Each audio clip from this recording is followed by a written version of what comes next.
Good evening dear aspirants. Anantha IAS അക്കാഡമിയുടെ daily news analysis സെഷനിലേക്ക് എല്ലാവരെയും സ്വാഗതം ചെയ്യുകയാണ്. നമുക്ക് ഫസ്റ്റ് ആർട്ടിക്കിളിലേക്ക് പോകാം. First article is related to exchange rate. അതായത് നമ്മളുടെ ഈ ഇമ്പോർട്ട് താരിഫുകൾ അല്ലെങ്കിൽ എക്സ്പോർട്ട് താരിഫുകൾ US അടിച്ചു തന്നിരിക്കുന്നതുമായി ബന്ധപ്പെട്ടിട്ട് ഇന്ത്യൻ രൂപയുടെ മൂല്യം ഇടിഞ്ഞിരിക്കുകയാണ്. സോ ഓൾ ടൈം ലോ 88 രൂപ 9 പൈസ എന്നുള്ള രീതിയിലേക്കാണ് നമ്മളുടെ ഇന്ത്യൻ രൂപയുടെ മൂല്യം ഇടിഞ്ഞിരിക്കുന്നത്. സോ എങ്ങനെയാണ് ഈ രൂപയുടെ മൂല്യം ഇടിയുന്നതും ഉയരുന്നതും എന്നെല്ലാം നമുക്കൊന്ന് നോക്കണം. അതുമായി ബന്ധപ്പെട്ട് UPSCക്ക് ഏറ്റവും പ്രിയപ്പെട്ട ഒരു മേഖലയാണ് ഈ എക്സ്ചേഞ്ച് റേറ്റും ഇന്റർനാഷണൽ എക്കോണമിക്സും. സോ ഇന്റർനാഷണൽ എക്കോണമിക്സിനെ കുറിച്ചിട്ട് ഡീറ്റെയിൽ ആയിട്ട് നമ്മൾ ഒരു ക്ലാസ്സിൽ ഡിസ്കസ് ചെയ്തിട്ടുണ്ടായിരുന്നു. ബാലൻസ് ഓഫ് പേയ്മെന്റ് ക്രൈസിസ് എങ്ങനെയാണ്, current account deficit, capital account deficit എങ്ങനെയാണെന്നൊക്കെ ഡീറ്റെയിൽ ആയിട്ട് നമ്മൾ ഡിസ്കസ് ചെയ്തിട്ടുണ്ടായിരുന്നു. സോ അതിന്റെ ഒരു കണ്ടിന്യൂവേഷൻ എന്നോണം അല്ലെങ്കിൽ ആ ഒരു സെക്ഷനിൽ ആ ഒരു ടോപ്പിക്കിൽ നെക്സ്റ്റ് ഒരു ഡിസ്കഷൻ ആണ് എക്സ്ചേഞ്ച് റേറ്റുമായി ബന്ധപ്പെട്ടുള്ളത്. ഓക്കെ, സോ 2022 ചോദിച്ച ഒരു ചോദ്യം നമുക്കൊന്ന് നോക്കാം. With reference to the Indian economy consider the following statements. Okay, with reference to the Indian economy, consider the following statement. An increase in nominal effective exchange rate indicate appreciation of Indian rupee. Okay, so effective exchange rate ന്റെ increase എന്ന് പറഞ്ഞു കഴിഞ്ഞാൽ എന്താണ്? Appreciation of Indian rupee ആണോ? അല്ലെങ്കിൽ എന്താണ് nominal effective exchange rate? നമുക്ക് ചിലപ്പോൾ അറിയാൻ പറ്റുന്നില്ല.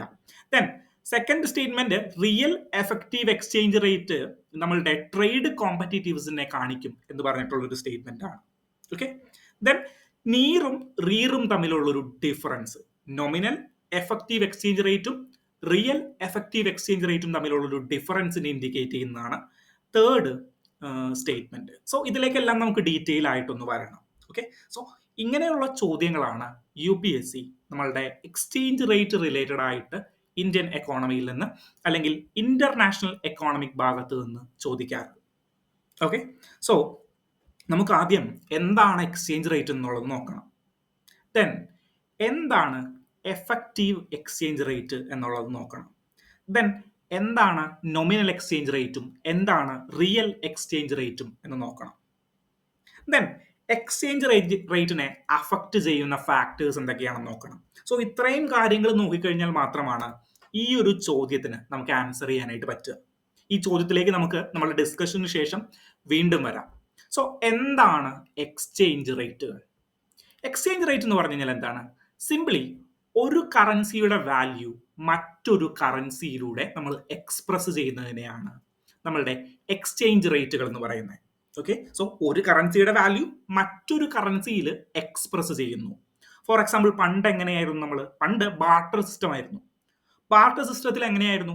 എക്കണോമിക്സ് ഒക്കെ തുടങ്ങുന്നതിന് മുൻപ് അല്ലെങ്കിൽ എക്കണോമിക്സ് തുടങ്ങിയ കാലഘട്ടത്തിൽ ബാർട്ടർ സിസ്റ്റം ആയിരുന്നു. ബാർട്ടർ സിസ്റ്റത്തിൽ ഒരു പ്രൊഡക്റ്റിന്റെ വാല്യൂ മറ്റൊരു കറൻസിയിലാണോ? അല്ല, മറ്റൊരു പ്രൊഡക്റ്റിലാണ് നമുക്ക് കിട്ടിക്കൊണ്ടിരുന്നത്. പക്ഷേ കറൻസി ലോകത്തിലേക്ക് ഇൻട്രൊഡ്യൂസ് ചെയ്തു. ഓരോ സെൻട്രൽ ഗവൺമെന്റും ഓരോ കറൻസീസ് വീതം സപ്ലൈ ചെയ്യാനായിട്ട് തുടങ്ങി. ഓക്കെ, സോ ആ ഒരു കാലഘട്ടത്തിൽ ഇന്റർനാഷണൽ ട്രേഡ് ചെയ്യുമ്പോൾ ഇന്ത്യയുടെ അകത്ത് കുഴപ്പമില്ല, കാരണം ഇന്ത്യൻ റുപ്പിയിൽ തന്നെ നമുക്ക് ട്രേഡ് ചെയ്യാം. പക്ഷേ ഇന്ത്യക്ക് പുറത്തേക്ക് ട്രേഡ് ചെയ്യുമ്പോൾ അത് ഏത് കറൻസിയിലായിരിക്കും? പല രാജ്യത്തിനും പല കറൻസി അല്ലേ. അപ്പോൾ ഓരോ രാജ്യത്തിന്റെ കറൻസിക്ക് അനുസൃതമായിട്ട് നമ്മൾ നമ്മളുടെ ഇന്ത്യൻ റുപ്പിയെ വാല്യൂ ചെയ്യും. സോ സിംപിളി എന്താണ് എക്സ്ചേഞ്ച് റേറ്റ് എന്ന് പറഞ്ഞു കഴിഞ്ഞാൽ? മറ്റൊരു രാജ്യത്തിന്റെ കറൻസിയിൽ നമ്മൾ നമ്മളുടെ കറൻസിയെ എക്സ്പ്രസ് ചെയ്യുന്നു. ഇവിടെ നോക്കിയേ, India rupee crashes to all time low to 88.09. അതായത് ₹1 ഇന്ത്യൻ റുപ്പി എന്ന് പറഞ്ഞു കഴിഞ്ഞാൽ അല്ലെങ്കിൽ $1 എന്ന് പറഞ്ഞു കഴിഞ്ഞാൽ എത്രയാണ്? $1 എന്ന് പറഞ്ഞു കഴിഞ്ഞാൽ 88 രൂപയാണ്. അതായത് 88 ടൈംസ് ലാർജർ ആണ്, അല്ലെങ്കിൽ 88 ടൈംസ് സ്ട്രോങ്ങർ ആണ് നമ്മളുടെ US ഡോളർ എന്ന് പറഞ്ഞു കഴിഞ്ഞാൽ. ഓക്കെ, മനസ്സിലായല്ലോ. സോ ഒരു മറ്റൊരു കറൻസിയുടെ രൂപത്തിൽ നമ്മൾ എക്സ്പ്രസ് ചെയ്യുന്നതിനെയാണ് എക്സ്ചേഞ്ച് റേറ്റ് എന്ന് പറയുന്നത്. സോ ഈ പാർട്ട് നമുക്ക് ക്ലിയർ ആയി. എക്സ്ചേഞ്ച് റേറ്റ് എന്നുള്ളൊരു സാധനം ഇവിടെ രണ്ടും എടുത്തുള്ളത് എക്സ്ചേഞ്ച് റേറ്റ്, അത് നമുക്ക് ക്ലിയർ ആയി. സോ ഒരു കൺട്രി, ഫോർ എക്സാമ്പിൾ USA അല്ലെങ്കിൽ ജപ്പാൻ അല്ലെങ്കിൽ റഷ്യ, ഇങ്ങനെ ഒരു കൺട്രിയുടെ കറൻസിയുടെ ഫോമിൽ നമ്മളുടെ കറൻസി എക്സ്പ്രസ് ചെയ്യുന്നത് എക്സ്ചേഞ്ച് റേറ്റ്. അതിനെ നോർമലി നമ്മൾ വിളിക്കുന്നത് bilateral exchange rate. Bilateral means bi means two, bifurcation കേട്ടിട്ടില്ലേ നിങ്ങൾ? ബൈഫർക്കേഷൻ അല്ലെങ്കിൽ ബൈനോമിയൽ തിയറി. സോ ബൈ എന്ന് പറഞ്ഞു കഴിഞ്ഞാൽ രണ്ട്. സോ രണ്ട് രാജ്യങ്ങൾ തമ്മിലുള്ളതിനെയാണ് ബൈലാറ്ററൽ എക്സ്ചേഞ്ച് റേറ്റ് എന്ന് നമ്മൾ വിളിക്കുന്നത്. Okay, then what is effective exchange rate? എന്താണ് എഫക്റ്റീവ് എക്സ്ചേഞ്ച് റേറ്റ് എന്ന് പറഞ്ഞു കഴിഞ്ഞാൽ? എഫക്റ്റീവ് എക്സ്ചേഞ്ച് റേറ്റ് എന്ന് പറഞ്ഞു കഴിഞ്ഞാൽ നമ്മൾ ഒരു രാജ്യത്തിന്റെ കറൻസി മാത്രം എടുത്ത് നോക്കിക്കഴിഞ്ഞാൽ നമ്മളുടെ കറൻസിയുടെ ഒരു മൂല്യം കൃത്യമായിട്ട് അളക്കാനായിട്ട് പറ്റും. അതായത് ഇന്ത്യയും USA കറൻസി. സോ പല കാരണങ്ങൾ കാരണം ഇന്ത്യയുടെയും USA കറൻസി എന്ത് പറ്റും? ഉയരാം, താഴാം. സോ ഇന്നലെ എക്സ്പോർട്ടുകൾ നമുക്ക് താരിഫുകൾ അടിച്ചു കിട്ടിക്കഴിഞ്ഞപ്പോൾ നമ്മളുടെ രൂപയുടെ മൂല്യം കുറഞ്ഞു. പക്ഷേ നമുക്ക് ബാക്കിയുള്ള രാജ്യങ്ങളായിട്ട് ഹൈ മൂല്യം ഉണ്ടെങ്കിലോ? സോ ഈ ഒരു കാര്യം പരിഹരിക്കുന്നതിന് വേണ്ടിയിട്ടാണ് നമ്മൾ എഫക്റ്റീവ് എക്സ്ചേഞ്ച് റേറ്റ് ഇൻട്രൊഡ്യൂസ് ചെയ്തിരിക്കുന്നത്. എങ്ങനെയാണ് എഫക്റ്റീവ് എക്സ്ചേഞ്ച് റേറ്റ് ഇൻട്രൊഡ്യൂസ് ചെയ്തിരിക്കുന്നത്? So there will be A basket of currencies. ഒരു കറൻസി മാത്രമല്ല, അല്ലെങ്കിൽ ഒരു രാജ്യത്തിന്റെ കറൻസി മാത്രമല്ല നമ്മൾ യൂട്ടിലൈസ് ചെയ്യുക, പക്ഷേ ഒരുപാട് രാജ്യങ്ങളുടെ കറൻസീസ് ഉണ്ടാവും ഈ ഒരു ബാസ്ക്കറ്റിൽ. Okay, so there is a basket of currencies and we express in that basket of currencies. അതായത് ഒരുപാട് രാജ്യങ്ങളുടെ മായിട്ട് നമ്മൾ ഒത്തുനോക്കും, എന്നിട്ട് ഏതിനാണ് മൂല്യം അല്ലെങ്കിൽ ഏതാണ് ചേഞ്ച് ചെയ്തുകൊണ്ടിരിക്കുന്നത് എന്ന് നമ്മൾ ഐഡന്റിഫൈ ചെയ്യും. അതിനെയാണ് എഫക്റ്റീവ് എക്സ്ചേഞ്ച് റേറ്റ്. സോ ആദ്യം നമ്മൾ എക്സ്ചേഞ്ച് റേറ്റ് അല്ലെങ്കിൽ ബൈലാറ്ററൽ എക്സ്ചേഞ്ച് റേറ്റ് എന്താണെന്ന് പഠിച്ചു. ദെൻ നമ്മളുടെ കുറച്ചും കൂടി എഫക്റ്റീവ്നെസ് അല്ലെങ്കിൽ കുറച്ചും കൂടി മൂല്യം അല്ലെങ്കിൽ എഫക്റ്റീവ്നെസ് ക്രിയേറ്റ് ചെയ്യുന്നതിന് വേണ്ടിയിട്ട് നമ്മൾ ഒരുപാട് കറൻസിയുടെ കൺട്രീസിന്റെ കറൻസിയുമായിട്ട് നമ്മൾ തൂക്കി നോക്കി. Okay, so there will be A basket of currencies. അതിലെ ഓരോ കറൻസിയുമായിട്ട് നമ്മൾ കണ്ടക്ട് ചെയ്തിട്ട് ടോട്ടൽ ഒരു എക്സ്ചേഞ്ച് റേറ്റ് പ്രൊഡ്യൂസ് ചെയ്യും. അതിനെയാണ് എഫക്റ്റീവ് എക്സ്ചേഞ്ച് റേറ്റ് എന്ന് പറയുന്നത്. ക്ലിയർ ആയോ? പക്ക ക്ലിയർ ആയോ? എന്തെങ്കിലും സംശയം വരുന്നുണ്ടോ? So we address the E, second E. ഇനി നമ്മളുടെ മുന്നിലുള്ളത് എന്നും ആറുമാണ്, വിച്ച് മീൻസ് നൊമിനൽ ആൻഡ് റിയൽ. എന്താണ് ഈ നൊമിനൽ ആൻഡ് റിയലിന്റെ വ്യത്യാസം? അതായത് ഫോർ എക്സാമ്പിൾ നിങ്ങളൊരു എക്സാമ്പിൾ നോക്കുക. നിങ്ങൾ ഇന്ത്യയിൽ ഒരു മസാല ദോശ കഴിക്കാനായിട്ട് പോവുകയാണ്.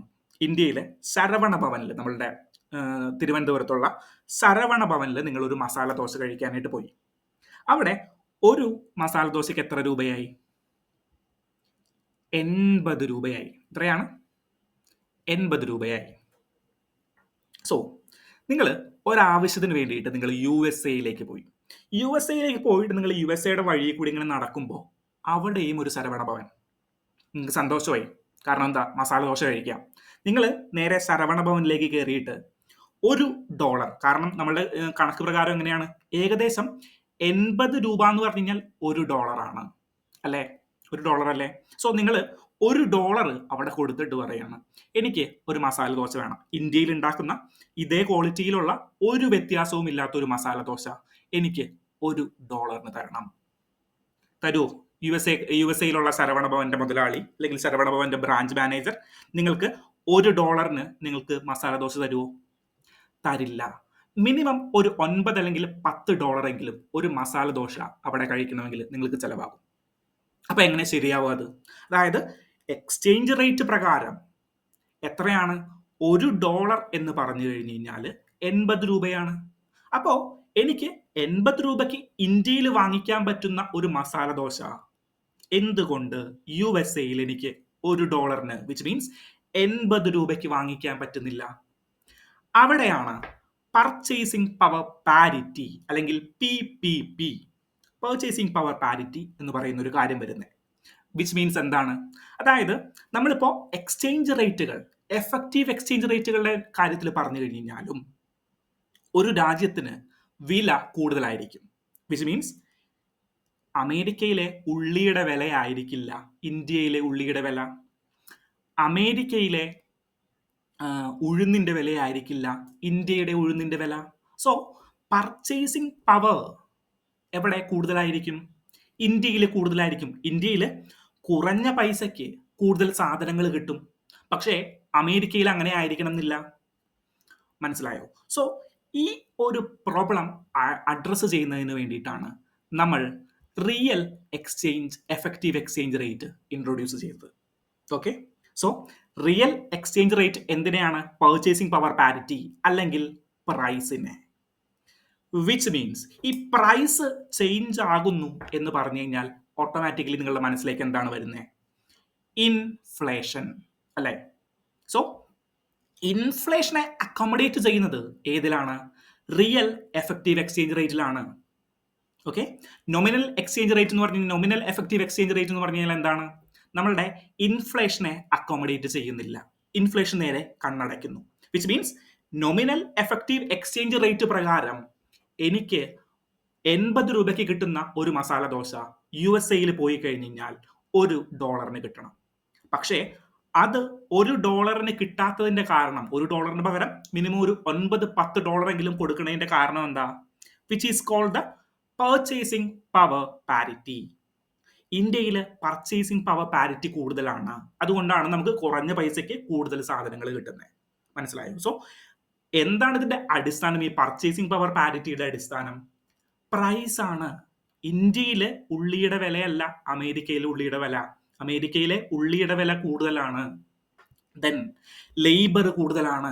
അവിടെ ഒരു ഹോട്ടൽ തുടങ്ങുന്നതിന് വേണ്ടിയിട്ട് ഇനീഷ്യലുള്ള എക്സ്പെൻസ് കൂടുതലാണ്.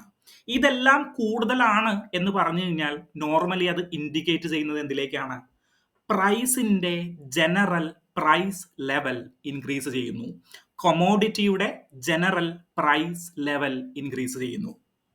ഓക്കെ, അങ്ങനെയാണെങ്കിൽ ഇൻഫ്ലേഷന്റെ ഡെഫിനീഷൻ ഞാൻ പറഞ്ഞിരിക്കുന്നത് എന്താണ്?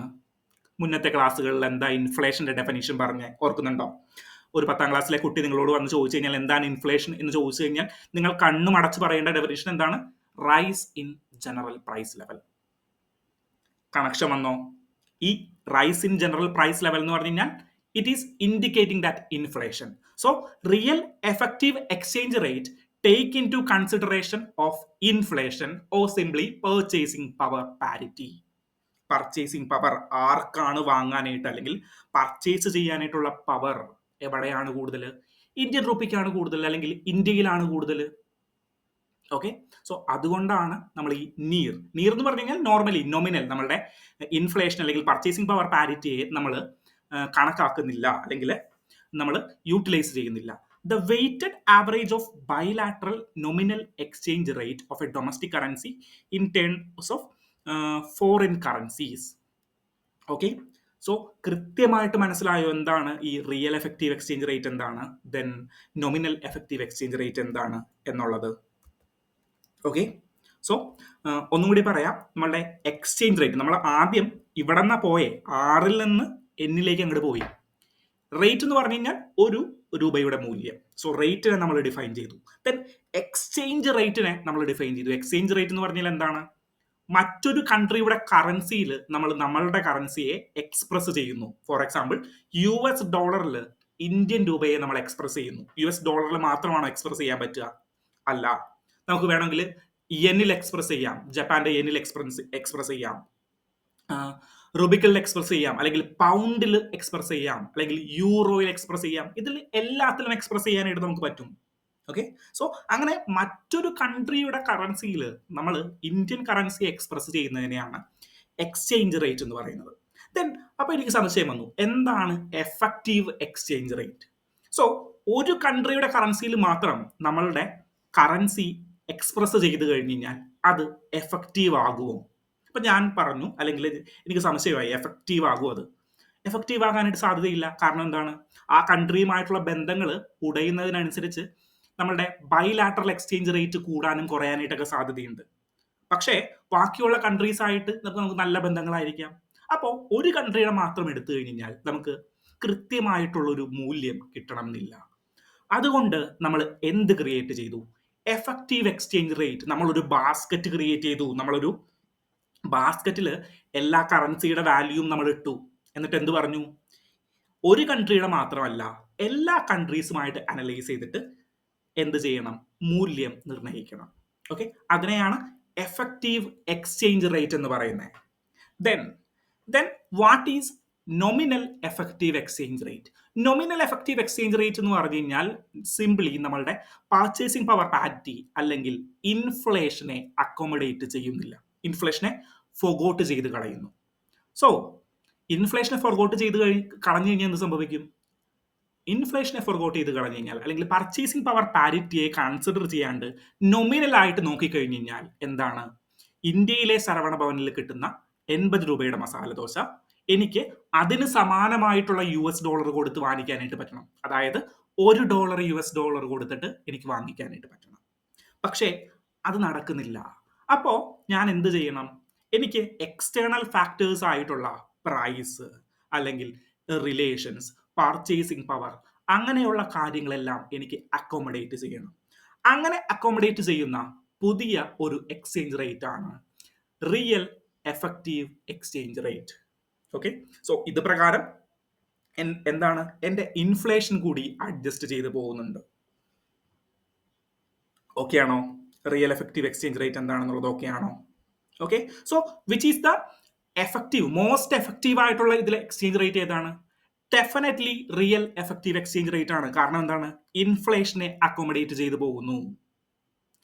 എഫക്റ്റീവ് എക്സ്ചേഞ്ച് റേറ്റ് ആണ്, ദെൻ ഇൻഫ്ലേഷനെ കൂടിയിട്ട് അക്കോമഡേറ്റ് ചെയ്യുന്നു. സോ ഏറ്റവും ഇമ്പോർട്ടൻ്റ് ആയിട്ട് അല്ലെങ്കിൽ ഏറ്റവും എഫക്റ്റീവ്ലി നമുക്ക് യൂട്ടിലൈസ് ചെയ്യാൻ പറ്റുന്ന ഒരു എക്സ്ചേഞ്ച് റേറ്റ് ആണ് റിയൽ എഫക്റ്റീവ് എക്സ്ചേഞ്ച് റേറ്റ്. മനസ്സിലായോ? So real effective exchange rate എങ്ങനെയാണ് എന്ന് മനസ്സിലായോ? ദെൻ ഒരു കാര്യം കൂടി ഇതിൽ നോക്കാനായിട്ടുണ്ട്. അതായത് എങ്ങനെയാണ് ഒരു കറൻസി ഉയരുന്നതും താഴുന്നതും, അപ്രീഷിയേറ്റ് ചെയ്യുന്നതും ഡിപ്രീഷിയേറ്റ് ചെയ്യുന്നതും?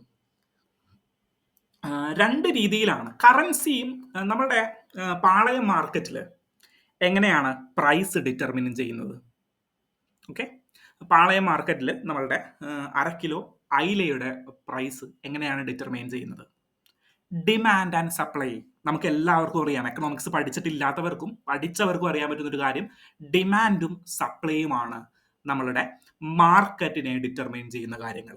ഡിമാൻഡ് ഇൻക്രീസ് ചെയ്ത് കഴിഞ്ഞ് കഴിഞ്ഞാൽ പ്രൈസ് കൂടും നോർമൽ കണ്ടീഷനിൽ. സപ്ലൈ ഇൻക്രീസ് ചെയ്ത് കഴിഞ്ഞ് കഴിഞ്ഞാൽ എന്ത് ചെയ്യും?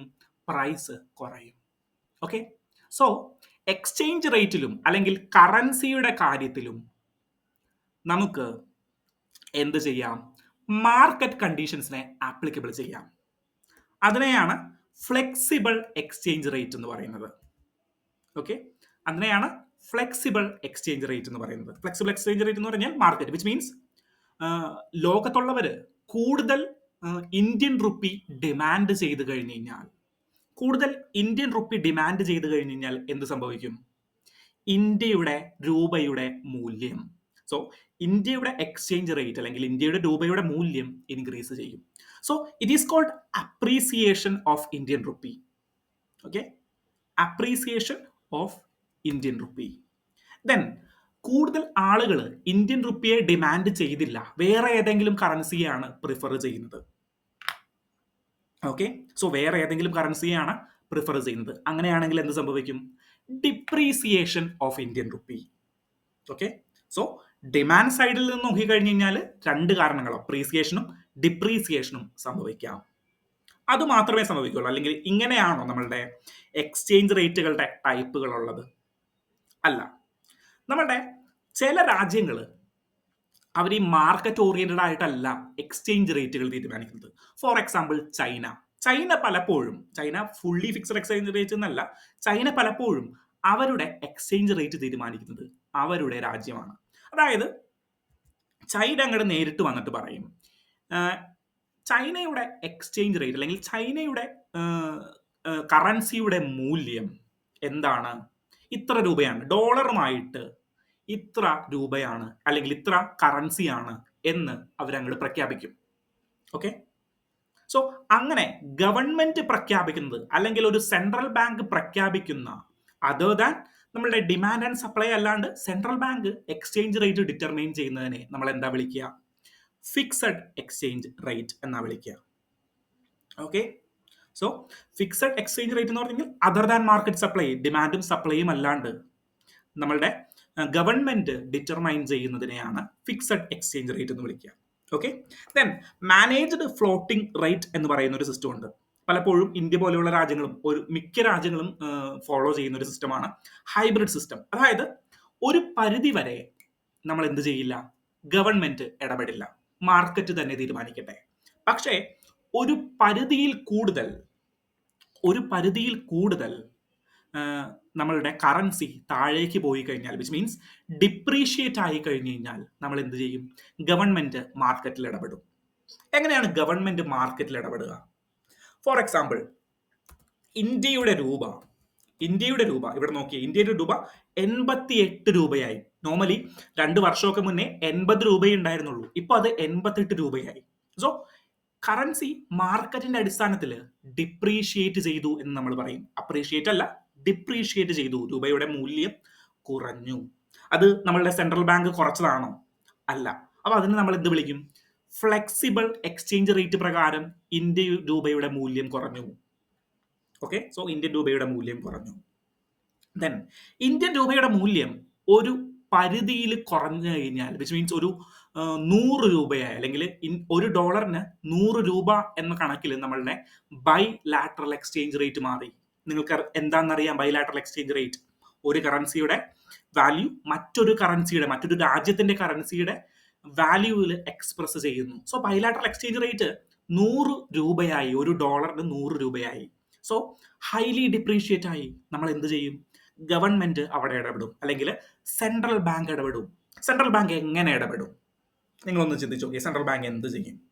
സെൻട്രൽ ബാങ്ക് ഒരു പത്രക്കുറിപ്പ് ഇറക്കിയിട്ട് നാളെ മുതൽ ഇന്ത്യയുടെ രൂപയുടെ മൂല്യം 50 രൂപയാണ്, അല്ലെങ്കിൽ $50 50 രൂപയാണ് എന്ന് പറയൂ. അങ്ങനെ ഒരു ഗസറ്റിൽ പബ്ലിഷ് ചെയ്തിട്ട് പാർലമെന്റ് ഒരു നിയമം പാസ്സാക്കുമോ? അങ്ങനെയാണോ? അല്ല. ഗവൺമെന്റിന്റെ കയ്യിലും എന്തുണ്ട്? $. ഉണ്ട്. നമ്മൾ ഇന്ത്യയുടെ റിസർവുകളെ കുറിച്ച് പഠിച്ചിട്ടുണ്ടായിരുന്നു നമ്മൾ ബാലൻസ് ഓഫ് പേയ്മെന്റ് ക്രൈസിസ് പറഞ്ഞ കാലഘട്ടത്തിൽ. സോ അന്ന് നമ്മളുടെ ഇന്ത്യൻ റിസർവുകളെ പഠിച്ചപ്പോൾ ഇന്ത്യൻ റിസർവ് എന്തിലാ സൂക്ഷിച്ചു വെച്ചിരിക്കുന്നത്? എന്തിലൊക്കെയാണ് ഇന്ത്യൻ റിസർവ് സൂക്ഷിച്ചു വെച്ചിരിക്കുന്നത്? ഗോൾഡിൽ സൂക്ഷിച്ചു വെച്ചിട്ടുണ്ട്, $. സൂക്ഷിച്ചു വെച്ചിട്ടുണ്ട്, നമ്മളുടെ സ്പെഷ്യൽ ഡ്രോയിങ് റൈറ്റ്സ് എന്ന് പറഞ്ഞ സ്പെഷ്യൽ ഇൻസ്ട്രുമെന്റുകളിൽ നമ്മൾ സൂക്ഷിച്ചു വെച്ചിട്ടുണ്ട്. അങ്ങനെ ഡിഫറെന്റ് ഫോമുകളിൽ നമുക്ക് എന്തുണ്ട്? റിസർവുകളുണ്ട്. സോ $ലും നമുക്ക് റിസർവുകളുണ്ട്. $ൽ മാത്രമല്ല, പല രാജ്യത്തിന്റെ കറൻസികളിൽ റിസർവുകൾ ഉണ്ടാവാം പല രാജ്യങ്ങൾക്കും. സോ ഇതിൽ നിന്ന് നമ്മൾ എന്ത് ചെയ്യും? $. മാർക്കറ്റിലേക്ക് പമ്പ് ചെയ്യും. സോ റിസർവിൽ നിന്ന് എടുത്തിട്ട് നമ്മൾ $. മാർക്കറ്റിലേക്ക് പമ്പ് ചെയ്യും. അപ്പൊ എന്ത് പറ്റും? $ന്റെ സപ്ലൈ കൂടും. എന്ത് ചെയ്യും? $ന്റെ സപ്ലൈ കൂടും. സോ പാളയ മാർക്കറ്റിൽ അയിലയുടെ അല്ലെങ്കിൽ മീനിന്റെ സപ്ലൈ കൂടി കഴിഞ്ഞാൽ എന്ത് പറ്റും? ഓട്ടോമാറ്റിക്കലി പ്രൈസ് കുറയും. ഓക്കെ, സോ അതുപോലെ $ന്റെ സപ്ലൈ ഗവൺമെന്റ് അങ്ങോട്ട് കൂട്ടിക്കഴിഞ്ഞു കഴിഞ്ഞാൽ എന്ത് ചെയ്യും? $ന്റെ സപ്ലൈ ഇൻക്രീസ് ആകും, ഓട്ടോമാറ്റിക്കലി പ്രൈസ് കുറയും. ഓക്കെ, സോ ഇവിടെ എങ്ങനെയാണ്? മനസ്സിലായോ നിങ്ങൾക്ക് സംശയങ്ങൾ എന്തെങ്കിലും ഉണ്ടോ? അതായത് നമ്മളുടെ എന്തിനെ കുറിച്ചിട്ടാണ്? മാനേജ്ഡ് ഫ്ലോട്ടിംഗ് റേറ്റിനെ കുറിച്ചിട്ടാണ് നമ്മൾ ഈ ഡിസ്കസ് ചെയ്തുകൊണ്ടിരിക്കുന്നത്. ഓക്കെ, സോ എങ്ങനെയാണ് നമ്മളുടെ ഹൈബ്രിഡ് മെക്കാനിസത്തിൽ, അല്ലെങ്കിൽ ഒരു പരിധി വിട്ട് കഴിഞ്ഞ് കഴിഞ്ഞാൽ ഗവൺമെന്റ് എങ്ങനെയാണ് എക്സ്ചേഞ്ച് റേറ്റുകളെ കൺട്രോൾ ചെയ്യുന്നു എന്നുള്ളതാണ് നമ്മളിവിടെ പറഞ്ഞിരിക്കുന്നത്. ഓക്കെ, സോ എക്സ്ചേഞ്ച് റേറ്റ് എന്താണെന്ന് മനസ്സിലായി, എഫക്റ്റീവ് എക്സ്ചേഞ്ച് റേറ്റ് എന്താണെന്ന് മനസ്സിലായി. എഫക്റ്റീവ്നെസ്സിന് വേണ്ടിയിട്ട്, അല്ലെങ്കിൽ കൃത്യതയ്ക്ക് വേണ്ടിയിട്ട് നമ്മൾ എന്ത് ചെയ്തു? ഒരു രാജ്യത്തിന്റെ മാത്രമല്ല പല രാജ്യങ്ങളുടെ കറൻസിയുമായിട്ട് ഒരു ബാസ്ക്കറ്റിൽ ഇട്ടിട്ട് നമ്മൾ അതിനെ കമ്പയർ ചെയ്തു. ദെൻ നൊമിനൽ ആൻഡ് റിയൽ എന്താ വ്യത്യാസം? ഇൻഫ്ലേഷൻ, പർച്ചേസിംഗ് പവർ പാരിറ്റി, അല്ലെങ്കിൽ അതർ ഫാക്ടേഴ്സിനെല്ലാം ഇൻക്ലൂഡ് ചെയ്യിച്ചു. ഇതാണ് വ്യത്യാസം. ഇത്രയും സിമ്പിൾ ആണ് നമ്മളുടെ നമ്മളുടെ ഇന്റർനാഷണൽ എക്കണോമിക്സ് എന്ന് പറഞ്ഞു കഴിഞ്ഞാൽ. സോ പഠിച്ചു കഴിഞ്ഞാൽ ഏറ്റവും എളുപ്പമുള്ള സബ്ജക്റ്റുകൾ ഒന്നാണ് എക്കണോമിക്സ്. അപ്പൊ നിങ്ങൾ ഇന്നത്തെ സിറ്റുവേഷനിലേക്ക് വന്ന്, ഇന്നത്തെ വാർത്തയിലേക്ക് വന്നേ. ഇന്നത്തെ വാർത്തയിൽ എന്താ പറഞ്ഞിരിക്കുന്നത്? നമ്മളുടെ ഇന്ത്യയുടെ കറൻസി 88 രൂപയായിട്ട് $, അല്ലെങ്കിൽ $1 88 രൂപയായിട്ട് കുറഞ്ഞു. ഓൾ ടൈം ലോയിലാണ് വന്നിരിക്കുന്നത്. ഓക്കെ, സോ ഇത് ആരെങ്കിലും കുറച്ചതാണോ? അല്ല. ആരെങ്കിലും കുറച്ചതല്ല, മാർക്കറ്റ് അല്ലേ. സോ ഇന്ത്യയുടെ രൂപയുടെ മൂല്യം ഡിപ്രീഷിയേറ്റ് ആയി എന്ന് പറഞ്ഞു കഴിഞ്ഞാൽ എന്താണ് അർത്ഥം?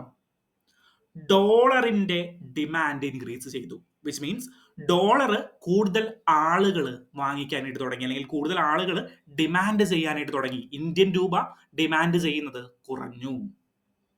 ഓക്കെ, ഇന്ത്യൻ രൂപ ഡിമാൻഡ് ചെയ്യുന്നത് കുറഞ്ഞു. മനസ്സിലാവുന്നുണ്ടോ? സോ ഇന്ത്യയുടെ എമൗണ്ട് ഡിപ്രീഷിയേറ്റ് ആയി എന്ന് പറഞ്ഞു കഴിഞ്ഞാൽ നമ്മളുടെ ആദ്യം മനസ്സിലേക്ക് നമ്മളുടെ വരേണ്ടത് എന്താണ്?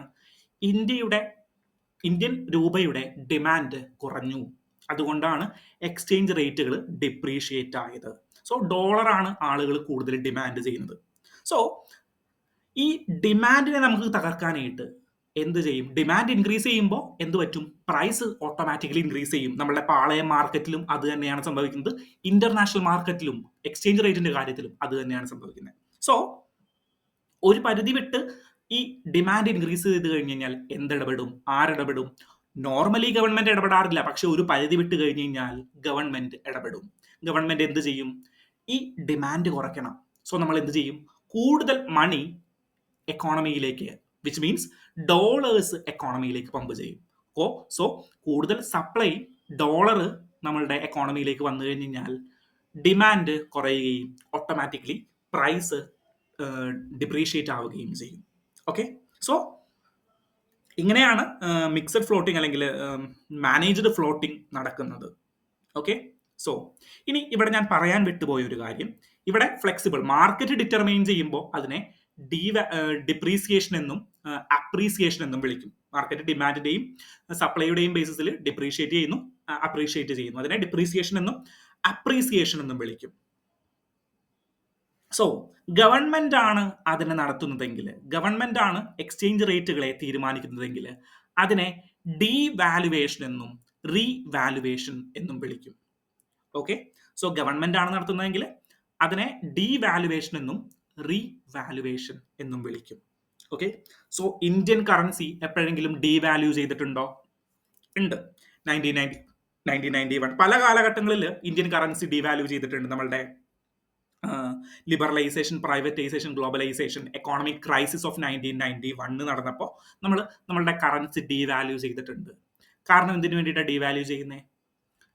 ഡീവാല്യൂ ചെയ്യുന്നത് മറ്റ് കറൻസിയുമായിട്ട് നമ്മൾ കമ്പയർ ചെയ്യാനായിട്ട്, നമ്മളുടെ എക്സ്പോർട്ടുകൾ പ്രൊമോട്ട് ചെയ്യാനായിട്ടും വേണ്ടിയിട്ടാണ്. ഓക്കെ, സോ ഇന്നത്തെ കറണ്ട് അഫയേഴ്സിൽ ഒരു കാര്യം കൂടി പറയാനായിട്ടുണ്ട്. എക്സ്ചേഞ്ച് റേറ്റുകൾ ക്ലിയർ ആയി. ദെൻ എക്സ്പോർട്ടുകൾ കൂടിക്കഴിഞ്ഞ് കഴിഞ്ഞാൽ ഇന്ത്യയുടെ എക്സ്പോർട്ടുകൾ കൂടി, അതായത് ഇന്ത്യ പുറത്തെ രാജ്യത്തേക്ക് കയറ്റി അയക്കുന്നത് കൂടി, USA കയറ്റി അയക്കുന്നത് കൂടി. ഇന്ത്യൻ കറൻസി അല്ലെങ്കിൽ Indian exchange rate, bilateral exchange rate കൂടുമോ കുറയുമോ? എക്സ്ചേഞ്ച് റേറ്റ് അപ്രീഷിയേറ്റ് ചെയ്യുമോ ഡിപ്രീഷിയേറ്റ് ചെയ്യുമോ? നമ്മൾ എക്സ്പോർട്ട് ചെയ്യുന്നു എന്ന് പറഞ്ഞു കഴിഞ്ഞാൽ എന്താണ് അർത്ഥം? ഇന്ത്യൻ കറൻസിക്ക് ഡിമാൻഡ് കൂടുകയാണ്, ഇന്ത്യൻ പ്രൊഡക്റ്റുകൾ പുറത്തേക്ക് വിൽക്കുകയാണ് നമ്മൾ. സോ ഇന്ത്യൻ കറൻസി, ഇന്ത്യൻ ആളുകളെ അവർ കാണുകയും ഇന്ത്യൻ കറൻസിക്ക് ഡിമാൻഡ് ഇന്റർനാഷണൽ മാർക്കറ്റിൽ കൂടുകയുമാണ് ചെയ്യുന്നത്. ഓക്കെ, സോ എക്സ്പോർട്ടുകൾ കൂടിക്കഴിഞ്ഞാൽ എന്ത് സംഭവിക്കും? ഓട്ടോമാറ്റിക്കലി കറൻസീസ് അപ്രീഷിയേറ്റ് ചെയ്യും. എക്സ്പോർട്ട് കൂടുതൽ മാത്രമാണോ? അല്ല, ഫോറിൻ ഡയറക്റ്റ് ഇൻവെസ്റ്റ്മെന്റ് ഇന്ത്യയിലേക്ക് വന്നു. എന്താ സംഭവിക്കാൻ പോണേ? ഫോറിൻ ഡയറക്റ്റ് ഇൻവെസ്റ്റ്മെന്റ്, അതായത് മറ്റൊരു രാജ്യം അല്ലെങ്കിൽ മറ്റൊരു മൾട്ടിനാഷണൽ കമ്പനി ഇന്ത്യയിലേക്ക് ഇൻവെസ്റ്റ്മെന്റുകൾ നടത്തുകയാണ്. ഓക്കെ, ഇന്ത്യയിൽ സ്ഥലം വാങ്ങുന്നു, അവരൊരു കമ്പനി ഇവിടെ പണിയുന്നു. ആപ്പിൾ ഇന്ത്യയിൽ വന്ന് സ്ഥലം വാങ്ങിയിട്ട് ഇന്ത്യയിൽ ഒരു കമ്പനി പണിയുന്നു. സോ ആപ്പിളിന്റെ കയ്യിലുള്ളത് എന്താ? നമ്മളുടെ US ഡോളറാണുള്ളത്. അത് വെച്ചിട്ട് ഇവിടെ സ്ഥലം വാങ്ങാനായിട്ട് പറ്റുമോ? ഇന്ത്യക്കാർ ഓടിക്കും, നമ്മളുടെ സ്ഥലം വാങ്ങുന്ന റിയൽ എസ്റ്റേറ്റ് ബ്രോക്കർമാരൊക്കെ ഓടിക്കും. അവരെന്ത് പറയും? നമുക്ക് ഇന്ത്യൻ റുപ്പിയിൽ പൈസ തരണം എന്ന് പറയും. സോ ഇന്ത്യൻ റുപ്പി കൂടുതൽ ഡിമാൻഡ് ചെയ്യാനായിട്ട് തുടങ്ങും. മനസ്സിലായോ? കൂടുതൽ ഡിമാൻഡ് ചെയ്യാൻ തുടങ്ങി കഴിഞ്ഞാൽ എന്ത് പറ്റും? ഓട്ടോമാറ്റിക്കലി എക്സ്ചേഞ്ച് റേറ്റ് അപ്രീഷിയേറ്റ് ചെയ്യും. ഓക്കെ, സോ എക്സ്ചേഞ്ച് റേറ്റ് എന്താണെന്ന് മനസ്സിലാക്കി. അതെങ്ങനെയാണ് അപ്രീഷിയേറ്റ് ചെയ്യുന്നത്? മാർക്കറ്റ് അടിസ്ഥാനത്തിൽ. സോ എക്സ്പോർട്ട് കൂടിക്കഴിഞ്ഞാലും ഫോറിൻ ഡയറക്റ്റ് ഇൻവെസ്റ്റ്മെന്റുകളൊക്കെ വന്നു കഴിഞ്ഞാൽ എന്താ സംഭവിക്കുക? ഇന്ത്യൻ റുപ്പിയുടെ ഡിമാൻഡ് കൂടും. ഓക്കെ, സോ അത് പ്രകാരം എന്ത് സംഭവിക്കും? നമ്മളുടെ നമ്മൾ ഹാപ്പി ആയി. എവിടെയോ വെച്ച് കട്ടായി പോയി. ഞാനതാണ് വീണ്ടും കൂടി ഒന്ന് എക്സ്പ്ലെയിൻ ചെയ്യുന്നത്. എക്സ്ചേഞ്ച് റേറ്റ് കണ്ടപ്പോൾ നമ്മൾ ഹാപ്പി ആയി. എന്താ ഹാപ്പി ആയി? അതായത് നമുക്കറിയാം എഫക്റ്റീവ് എക്സ്ചേഞ്ച് റേറ്റ് കണ്ടപ്പോഴും നമ്മൾ ഹാപ്പി ആയി. അതും നമുക്കറിയാം നമ്മൾ എഫക്റ്റീവ്നെസ്സിന് വേണ്ടിയിട്ട്, കൃത്യതയ്ക്ക് വേണ്ടിയിട്ട് ഒരു ബാസ്ക്കറ്റിൽ ഒരുപാട് കറൻസിയുമായിട്ട് നമ്മൾ താരതമ്യം ചെയ്തു തുടങ്ങി. അതിനെയാണ് എഫക്റ്റീവ് എക്സ്ചേഞ്ച് റേറ്റ് എന്ന് പറയുന്നത്. നൊമിനൽ എന്ന് പറഞ്ഞു കഴിഞ്ഞാൽ ഇൻഫ്ലേഷനെ നമ്മൾ അക്കോമഡേറ്റ് ചെയ്യുന്നില്ല. So an increase in the nominal effective exchange rate indicate appreciation of rupee. അതായത് എക്സ്ചേഞ്ച് റേറ്റ് ഇൻക്രീസ് ചെയ്ത് കഴിഞ്ഞ് കഴിഞ്ഞാൽ എന്താണ് അർത്ഥം? ഇന്ത്യൻ രൂപ മൂല്യം കൂടിയെന്ന് തന്നെയല്ലേ? അതെ, എക്സ്ചേഞ്ച് റേറ്റ് ഇൻക്രീസ് ചെയ്ത് കഴിഞ്ഞാൽ, ഫോർ എക്സാമ്പിൾ നമ്മൾ ഒരു രാജ്യത്തിന്റെ എടുത്തു, ഇന്ത്യയും USA എക്സ്ചേഞ്ച് റേറ്റ് ഇൻക്രീസ് ചെയ്തു എന്നതിന് അർത്ഥം എന്താണ്? ഇന്ത്യൻ രൂപ കൂടി. അത് എഫക്റ്റീവിലായാലും നോമിനലിലായാലും സെയിം തന്നെയല്ലേ? നമ്മൾ എഫക്റ്റീവ് എന്തിനാ കണ്ടുപിടിക്കുന്നത്? കുറച്ചും കൂടി കൃത്യതയ്ക്ക് വേണ്ടിയിട്ടാണ്. അല്ലാണ്ട് തിയറിയിൽ വേറെ മാറ്റമൊന്നുമില്ല. എക്സ്ചേഞ്ച് റേറ്റിന് വേണ്ടിയിട്ടാണ്, പക്ഷേ കുറച്ചും കൂടി കൃത്യതയ്ക്ക് വേണ്ടിയിട്ടാണ് എഫക്റ്റീവ് എക്സ്ചേഞ്ച് റേറ്റ്. ദെൻ നൊമിനൽ എന്ന് പറഞ്ഞു കഴിഞ്ഞാൽ എന്താ?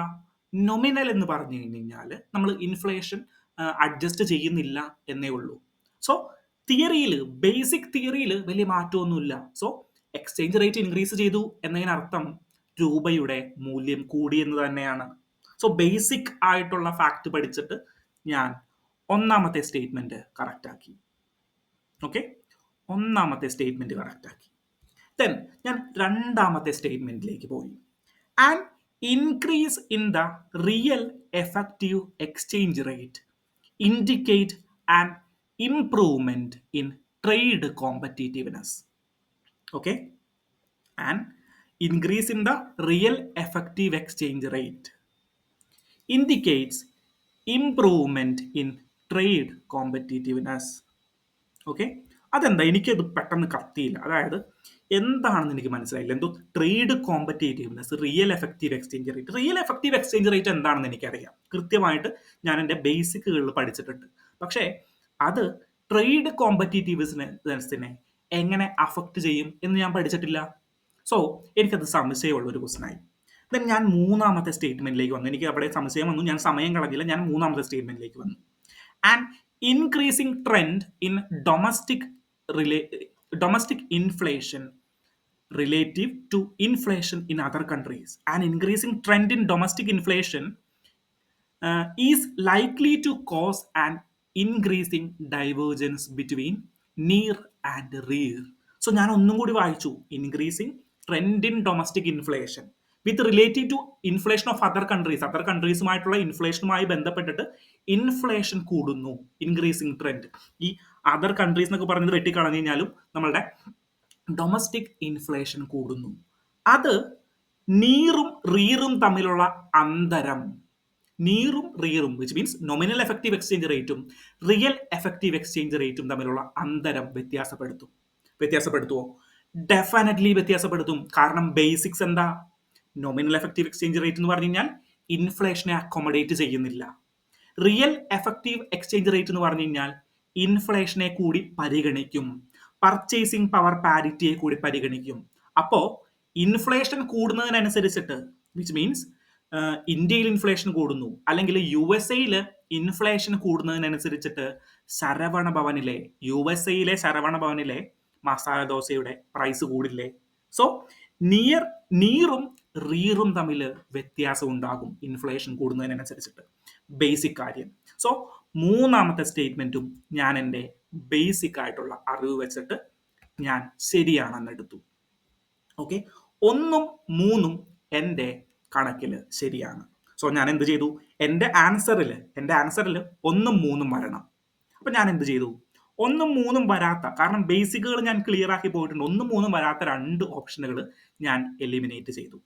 ഇതും എലിമിനേറ്റ് ചെയ്തു, എയും ബിയും എലിമിനേറ്റ് ചെയ്തു. ഓക്കെ, ഇനി യുദ്ധം സിയും ഡിയും തമ്മിലാണ്. ഓക്കെ, എനിക്ക് കറക്റ്റ് ആൻസർ മാർക്ക് ചെയ്തിട്ട് 2 മാർക്ക് എനിക്ക് UPSC എക്സാമിനേഷനിൽ കിട്ടേണ്ടതാണ്. അപ്പൊ ഞാൻ എന്ത് ചെയ്തു? എനിക്ക് രണ്ടാമത്തെ സ്റ്റേറ്റ്മെന്റ് കറക്റ്റ് ആണോ, ശരിയാണോ, തെറ്റാണോ എന്നറിയാണ്ട് ഇനി മുന്നോട്ട് പോകാനായിട്ട് പറ്റില്ല. ഓക്കെ, അപ്പൊ ഞാൻ ഒന്നും കൂടി രണ്ടാമത്തെ സ്റ്റേറ്റ്മെന്റിലേക്ക് വന്നു. And increase in the real effective exchange rate. Okay, real effective exchange റേറ്റുകൾ ഇൻക്രീസ് ചെയ്തു. സോ നമ്മുടെ എക്സ്ചേഞ്ച് റേറ്റുകൾ ഇൻക്രീസ് ചെയ്തു. Indicate an improvement in trade competitiveness. Trade competitiveness അതായത് കച്ചവടം കൂടുന്നു റിയൽ എഫക്റ്റീവ് എക്സ്ചേഞ്ച് റേറ്റ് കാരണം. കൂടുമോ? അപ്പോൾ ഞാനൊന്ന് ചിന്തിച്ചു നോക്കി. ഞാനൊരു ബേസിക് എക്സാമ്പിൾ എടുത്തിട്ട് ഞാനൊന്ന് ചിന്തിച്ചു നോക്കി. എനിക്ക് അറിയാൻ പാടില്ല, വലിയ എക്കണോമിക്സ് ഒന്നും ഞാൻ പഠിച്ചിട്ടില്ല. ഓക്കെ, വലിയ എക്കണോമിക്സ് ഒന്നും ഞാൻ പഠിച്ചിട്ടില്ല. അപ്പൊ ഞാനൊന്ന് ചിന്തിച്ചു നോക്കി എനിക്ക് ഞാൻ പഠിച്ചതുമായി ബന്ധപ്പെട്ടിട്ട് എങ്ങനെ കണക്ട് ചെയ്യാൻ പറ്റും. അപ്പൊ ഞാൻ ചിന്തിച്ചു കഴിഞ്ഞപ്പോൾ ഞാനൊരു എക്സാമ്പിൾ എടുക്കാനായിട്ട് തീരുമാനിച്ചു. ഒരു കിലോ നമ്മളുടെ പഴത്തിന്റെ വില എത്രയാണ്? 80 രൂപയാണെന്ന് കൂട്ടുക. ഓക്കെ, 1 കിലോ പഴത്തിന്റെ വില 80 രൂപയാണ് എന്ന് കണക്കാക്കുക. ഇന്ത്യയിൽ 80 രൂപയാണ്. സോ വിച്ച് മീൻസ് ഒരാള് ഇന്ത്യയിലെ പഴം എക്സ്പോർട്ട് ചെയ്യുന്നുണ്ട്. എങ്ങടേക്ക്? ഇന്ത്യയിലെ പഴം എക്സ്പോർട്ട് ചെയ്യുന്നു USA സോ USA അവിടെ ഇരിക്കുന്ന ഒരു USA പൗരൻ ആ 1 കിലോ പഴം എത്ര ഡോളറിനായിരിക്കണം വാങ്ങേണ്ടത്? $1. എക്സാമ്പിൾ, US ഇന്ത്യയുമായിട്ട് 80 രൂപയാണ് കണക്ക്. എക്സ്ചേഞ്ച് റേറ്റ് 80 രൂപയാണെന്ന് കണക്കാക്കുക. സോ $1 പുള്ളിക്കാരൻ ഇന്ത്യയിലെ 1 കിലോ പഴം, 80 രൂപ വരുന്ന 1 കിലോ പഴം വാങ്ങുന്നത്. ഓക്കെ, സോ ആപ്പിൾ ആണെന്ന് വിചാരിക്കുക, അല്ലെങ്കിൽ പഴമാണെന്ന് വിചാരിക്കുക, എന്തെങ്കിലും ഒരു ഫ്രൂട്ട് ആണെന്ന് വിചാരിക്കുക. ഓക്കെ, ദെൻ ഇന്ത്യൻ മൂല്യം അല്ലെങ്കിൽ ഇന്ത്യയുടെ രൂപയുടെ മൂല്യം ഇൻക്രീസ് ചെയ്തു, അപ്രീഷിയേറ്റ് ചെയ്തു. സോ വിച്ച് മീൻസ് ഇന്ത്യയുടെ രൂപയുടെ മൂല്യം ഇൻക്രീസ് ചെയ്തു എന്ന് പറഞ്ഞു കഴിഞ്ഞാൽ കൂടുതൽ ആളുകൾ ഇന്ത്യൻ രൂപ എന്ത് ചെയ്യാനായിട്ട് തുടങ്ങി? ഡിമാൻഡ് ചെയ്യാനായിട്ട് തുടങ്ങി. ഓക്കെ, സോ അങ്ങനെ ഇന്ത്യൻ രൂപയുടെ മൂല്യം ഫോർ എക്സാമ്പിൾ 40 രൂപയായിട്ട്, ഡോളറുമായിട്ട് കമ്പയർ ചെയ്യുമ്പോൾ $1 വിച്ച് മീൻസ് 40 രൂപയായിട്ട് അപ്രീഷിയേറ്റ് ചെയ്തു. സംശയം വരാം, അപ്രീഷിയേറ്റ് ചെയ്തു എന്ന് പറയുമ്പോൾ 80 89 ആവുകയല്ലേ? അല്ല, 80 89 ആവുകയാണെങ്കിൽ അല്ലെങ്കിൽ 88 ആവുകയാണെങ്കിൽ റുപ്പി ക്രാഷസ് എന്നാണ് പത്രത്തിൽ എഴുതിയിരിക്കുന്നത്. വിച്ച് മീൻസ് റുപ്പി ഡിപ്രീഷിയേറ്റ് ചെയ്തു എന്നാണ് പത്രത്തിൽ എഴുതിയിരിക്കുന്നത്. സോ രൂപയുടെ മൂല്യം കൂടുക എന്ന് പറഞ്ഞു കഴിഞ്ഞാൽ എന്താണ്? താഴേക്ക് വരിക. വിച്ച് മീൻസ് $1 ഡിമാൻഡ് ചെയ്യാൻ പറ്റുന്നത് 80 നിന്ന് മാറി 80 ടൈംസ് ഡിമാൻഡ് ചെയ്യുന്നതിൽ നിന്ന് മാറിയിട്ട് 40 ടൈംസ് ഡിമാൻഡ് ചെയ്യുന്നതിലേക്ക് കുറഞ്ഞു. സോ രൂപയുടെ മൂല്യം കൂടി, രൂപ കുറച്ചും കൂടി പവർഫുൾ ആയി. സോ $1 വിച്ച് മീൻസ് 80 രൂപയ്ക്ക് 1 കിലോ പഴം വാങ്ങിച്ചിരുന്ന USA അപ്പാപ്പൻ ഇനി 1 കിലോ 80 രൂപയുള്ള 1 കിലോ പഴം വാങ്ങണമെങ്കിൽ എന്ത് ചെയ്യും? $2 കൊടുക്കണം. അതായത് ഇപ്പോ എക്സ്ചേഞ്ച് റേറ്റ് പ്രകാരം എത്രയേ ഉള്ളൂ? 40 രൂപയാണ് $1 വില. വിച്ച് മീൻസ് 80 രൂപയുടെ ഒരു പഴം USA ഇരിക്കുന്ന അപ്പാപ്പൻ വാങ്ങണമെങ്കിൽ എന്താ ചെയ്യണ്ടേ? $2 സ്പെൻഡ് ചെയ്യണം. വിച്ച് മീൻസ് നമ്മളുടെ എക്സ്ചേഞ്ച് റേറ്റ് അപ്രീഷിയേറ്റ് ചെയ്ത് കഴിഞ്ഞ് കഴിഞ്ഞാൽ, രൂപയുടെ മൂല്യം കൂടിക്കഴിഞ്ഞു കഴിഞ്ഞാൽ അത് എക്സ്പോർട്ടിനെ ബാധിക്കും. വിച്ച് മീൻസ് ട്രേഡ് കോമ്പറ്റീറ്റീവ്നെസ് അല്ല, ഞാൻ എക്സാമ്പിളിലൂടെ പ്രൂവ് ചെയ്തു, ട്രേഡ് കോമ്പറ്റീറ്റീവ്നെസ് അല്ല, പകരം എന്താണ്? ട്രേഡ് ഡിസ്റപ്ഷൻ ആണ്, അല്ലെങ്കിൽ ട്രേഡ് ഡിക്രീസ് ആണ് അവിടെ ചെയ്യുക. കാരണം എന്താ? USA ഇരിക്കുന്ന ഒരു ആൾക്ക് പഴം വാങ്ങിക്കണം, ഇന്ത്യയിൽ നിന്നുള്ള പഴം വാങ്ങിക്കണം. പക്ഷേ ഇന്ത്യൻ രൂപ അപ്രീഷിയേറ്റ് ചെയ്തു. അത് റിയൽ എഫക്റ്റീവ് എക്സ്ചേഞ്ച് റേറ്റ് ആയിക്കോട്ടെ, നീർ ആയിക്കോട്ടെ, നൊമിനൽ എഫക്റ്റീവ് എക്സ്ചേഞ്ച് റേറ്റ് ആയിക്കോട്ടെ, വെറും ബൈലാറ്ററൽ എഫക്റ്റീവ് എക്സ്ചേഞ്ച് റേറ്റ് ആയിക്കോട്ടെ, ഇതിലൊന്നും തിയറിറ്റിക്കലി വ്യത്യാസമൊന്നുമില്ല. നമ്മൾ കൃത്യതയ്ക്ക് വേണ്ടിയിട്ട്, കുറച്ചും കൂടി കൃത്യതയ്ക്ക് വേണ്ടിയിട്ടാണ് ഇതിന്റെ പേര് മാറ്റി വിളിക്കുന്നു എന്നുള്ളൂ. Okay, so real effective exchange rate കൂട്ടി, മനസ്സിലായോ? So real effective exchange rate കൂട്ടിക്കഴിഞ്ഞ് കഴിഞ്ഞാലും എന്താ സംഭവിക്കുക? ഇന്ത്യയുടെ എക്സ്ചേഞ്ച് റേറ്റ് കൂട്ടിക്കഴിഞ്ഞ് കഴിഞ്ഞാൽ പുറത്തു നിന്നുള്ള ഒരാള് എന്താണ്, നമുക്ക് അവര് കൂടുതൽ പൈസ കൊടുത്ത് വാങ്ങേണ്ടി വരും, അല്ലെ? ഇവിടെ നമ്മൾ എക്സാമ്പിൾ കണ്ടു, 80 രൂപയ്ക്ക് $1 ആയിരുന്നപ്പോ 1 കിലോ പഴം വാങ്ങിച്ചിരുന്നു. അദ്ദേഹം നമ്മളുടെ രൂപയുടെ മൂല്യം കൂടി, രൂപ 40 ടൈമായി അല്ലെങ്കിൽ 40 രൂപയായിട്ട് അപ്രീഷിയേറ്റ് ചെയ്ത് കഴിഞ്ഞു കഴിഞ്ഞപ്പോ അദ്ദേഹം 1 കിലോ പഴം വാങ്ങിച്ച, $1 പഴം വാങ്ങിച്ച ആള് $2 സ്പെൻഡ് ചെയ്യേണ്ടി വന്നു. ഓക്കെ, സോ അവിടെ ട്രേഡ് കോമ്പറ്റീറ്റീവ്നെസ് അല്ല. ആ പഴം വാങ്ങിച്ച ആള് $2 സ്പെൻഡ് ചെയ്യാനായിട്ട് സമ്മതിക്കുന്നില്ല. അയാൾ വേറെ രാജ്യത്തേക്ക് പോകും, വിയറ്റ്നാമിൽ നിന്ന് നല്ല ഉഗ്രം പഴം കയറ്റി വരുന്നുണ്ട്, അല്ലെങ്കിൽ ചൈനയുടെ അടുത്തേക്ക് പോകും. സോ ട്രേഡ് കോമ്പറ്റീറ്റീവ്നെസ് അല്ല, ട്രേഡ് ഡിസ്റപ്ഷൻ ആണ് അവിടെ സംഭവിക്കുന്നത്. ഓക്കെ, സോ രണ്ടാമത്തെ സ്റ്റേറ്റ്മെന്റ് എന്താണ്? തെറ്റാണ്. So the option is 1 and 3 only. Okay, so correct ആയിട്ട് മനസ്സിലായോ എന്താണെന്നുള്ളത്? സോ പല സ്റ്റുഡൻസും തെറ്റിപ്പോകുന്നത് ഇവിടെയാണ്. ഈ real effective exchange rate indicate trade improvement in trade കോമ്പറ്റീവ്നെസ്സിനെ കാണുമ്പോഴേക്കും ഒരു വലിയ എന്തോ സംഭവമാണെന്ന് വിചാരിക്കും. അല്ല. Okay, so real effective exchange rate എന്നൊക്കെ അവർ എടുത്ത് പറഞ്ഞിരിക്കുന്നത് എന്താണ്? നമ്മളെ വഴിതെറ്റിക്കാനായിട്ടാണ്. എക്സ്ചേഞ്ച് റേറ്റ് എന്താണെന്ന് കൃത്യമായിട്ട് പഠിക്കാത്ത ഒരാൾ എന്താണ് ഈ ക്വസ്റ്റ്യൻ കാണുമ്പോൾ പതറിപ്പോകും. ആദ്യത്തെ രണ്ട് സ്റ്റേറ്റ്മെന്റ് നമുക്ക് കിട്ടും. കാരണം എന്താണ്? നമ്മൾ ബേസിക്കുകൾ പഠിച്ചിട്ടുണ്ട്. പക്ഷേ നമ്മളുടെ യുദ്ധം അല്ലെങ്കിൽ നമ്മളുടെ പ്രശ്നം ഒളിഞ്ഞു കിടക്കുന്നത് രണ്ടാമത്തെ സ്റ്റേറ്റ്മെന്റിലാണ്. മനസ്സിലായോ? ഡീറ്റെയിൽ ആയിട്ട് മനസ്സിലായോ? സോ എഫക്റ്റീവ് എക്സ്ചേഞ്ച് റേറ്റ് എന്താണ്, നോമിനൽ എഫക്റ്റീവ് എക്സ്ചേഞ്ച് റേറ്റ് എന്താണ്, റിയൽ എഫക്റ്റീവ് എക്സ്ചേഞ്ച് റേറ്റ് എന്താണ്? സോ ഇതെല്ലാം എക്സ്ചേഞ്ച് റേറ്റ് എന്ന് പറഞ്ഞു കഴിഞ്ഞാൽ നോർമലി മറ്റൊരു കറൻസിയിൽ എക്സ്പ്രസ് ചെയ്യുന്നു. സോ അതിന്റെ കൃത്യതയ്ക്ക് വേണ്ടിയിട്ട്, ആക്യുറസി ഇംപ്ലൈസ് ചെയ്യുന്നതിന് വേണ്ടിയിട്ടാണ് നമ്മൾ എഫക്റ്റീവ് എക്സ്ചേഞ്ച് റേറ്റ് എന്നും നോമിനൽ എഫക്റ്റീവ് എക്സ്ചേഞ്ച് റേറ്റ് എന്നും റിയൽ എഫക്റ്റീവ് എക്സ്ചേഞ്ച് റേറ്റ് എന്നൊക്കെ വിളിക്കുന്നത്. സോ ഇതിന് theoretically real effective exchange rate ആയതുകൊണ്ട് വലിയ വ്യത്യാസങ്ങളൊന്നും സംഭവിക്കുന്നില്ല. കുറച്ചും കൂടി ആക്യുറേറ്റ് ആയിട്ടുള്ള ഫിഗർ എക്കോണമിസ്റ്റിന് മനസ്സിലാകുന്ന രീതിയിൽ കിട്ടാൻ വേണ്ടിയിട്ടാണ് നമ്മൾ ഇങ്ങനെ ഡിഫറൻഷിയേറ്റ് ചെയ്തിരിക്കുന്നത്. തിയററ്റിക്കലി അല്ലെങ്കിൽ പ്രാക്ടിക്കൽ സെൻസിൽ ഈ മൂന്ന് കാര്യങ്ങളിലും വലിയ വ്യത്യാസമൊന്നും വരാൻ പോകുന്നില്ല. മീൻസ് തിയററ്റിക്കലി വ്യത്യാസമൊന്നും വരാൻ പാടില്ല, റേറ്റിൽ വ്യത്യാസം ഉണ്ടാവും. ഓക്കെ, ഇൻഫ്ലേഷൻ അഡ്ജസ്റ്റ് ചെയ്ത് കഴിഞ്ഞാൽ നീറും റിയറും തമ്മിൽ വ്യത്യാസം ഉണ്ടാകും. ഓക്കെ, സോ അതാണ് നമ്മൾ ഇവിടെ ഡീറ്റെയിൽ ആയിട്ട് നോക്കിയത്. ഓക്കെ, സോ കൃത്യമായിട്ട് മനസ്സിലായാലോ എന്താണ് എക്സ്ചേഞ്ച് റേറ്റ്? സോ ഇനി ഒരാൾ ചോദിച്ചു കഴിഞ്ഞാൽ എക്സ്ചേഞ്ച് റേറ്റ് എന്താണ് എന്ന് ചോദിച്ചു കഴിഞ്ഞാൽ നിങ്ങൾക്കത് കൃത്യമായിട്ട് മനസ്സിലാക്കണം. ദെൻ ഏറ്റവും ബേസിക് ആയിട്ടുള്ള കാര്യങ്ങൾ പഠിക്കുക. മനസ്സിലായോ? സോ റിയൽ ചില ഞാൻ പഠിക്കുന്നുണ്ട് ഈ എക്സ്ചേഞ്ച് റേറ്റ്, നമ്മളുടെ റിയൽ എഫക്റ്റീവ് എക്സ്ചേഞ്ച് റേറ്റിന് ഒരു ഫോർമുലയൊക്കെ ഉണ്ട്. നമ്മളുടെ എക്കണോമിക്സിൽ ഒരു ഫോർമുലയൊക്കെ ഉണ്ട്. സോ ഈ ഫോർമുലയൊക്കെ കാണാപ്പാടമൊക്കെ പഠിക്കുന്നവരെ ഞാൻ കണ്ടിട്ടുണ്ട്. അതിൻ്റെ ഒന്നും ആവശ്യമില്ല. നിങ്ങൾ എന്താണ് ബേസിക് എന്നുള്ളതാണ് പഠിക്കേണ്ടത്.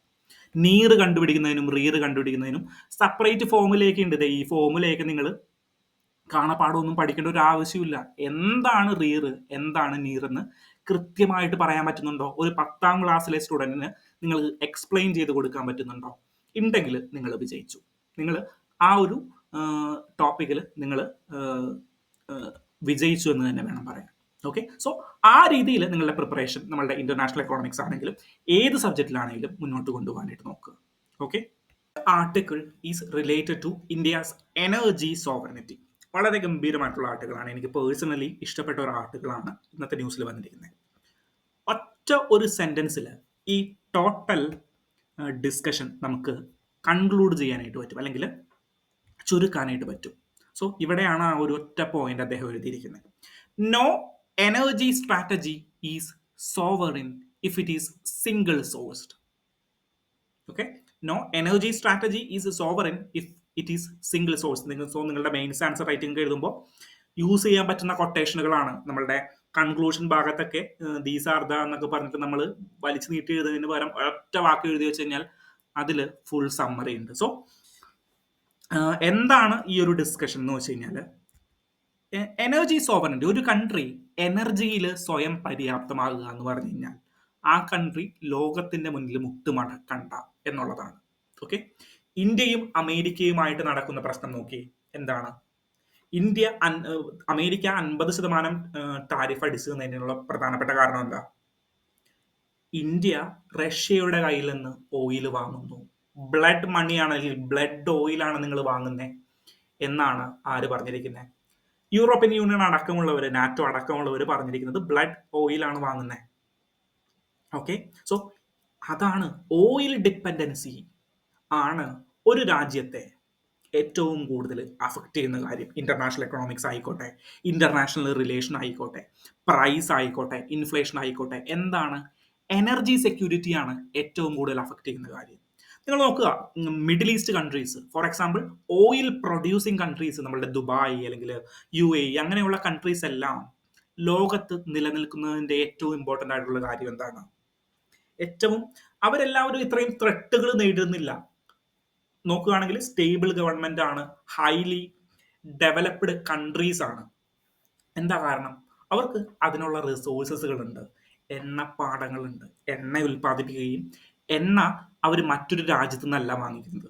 സോ എനർജിയിൽ സോവറിൻ ആവുക എന്ന് പറയുന്നത് ഒരു കൺട്രിയെ സംബന്ധിച്ചിടത്തോളം എന്താണ് ഏറ്റവും ഇമ്പോർട്ടൻ്റ് ആയിട്ടുള്ള, അല്ലെങ്കിൽ ഏറ്റവും അവരുടെ ഇന്റർനാഷണൽ റിലേഷൻ ആയിക്കോട്ടെ, അല്ലെങ്കിൽ എല്ലാ കാര്യങ്ങളെയും അഫക്റ്റ് ചെയ്യുന്ന ഒരു കാര്യമാണ് ഈ എനർജി സെക്ടർ എന്ന് പറഞ്ഞു കഴിഞ്ഞാൽ. ഓക്കെ, സോ അതുകൊണ്ടാണ് നമ്മൾ എന്ത് ചെയ്യുന്നത്,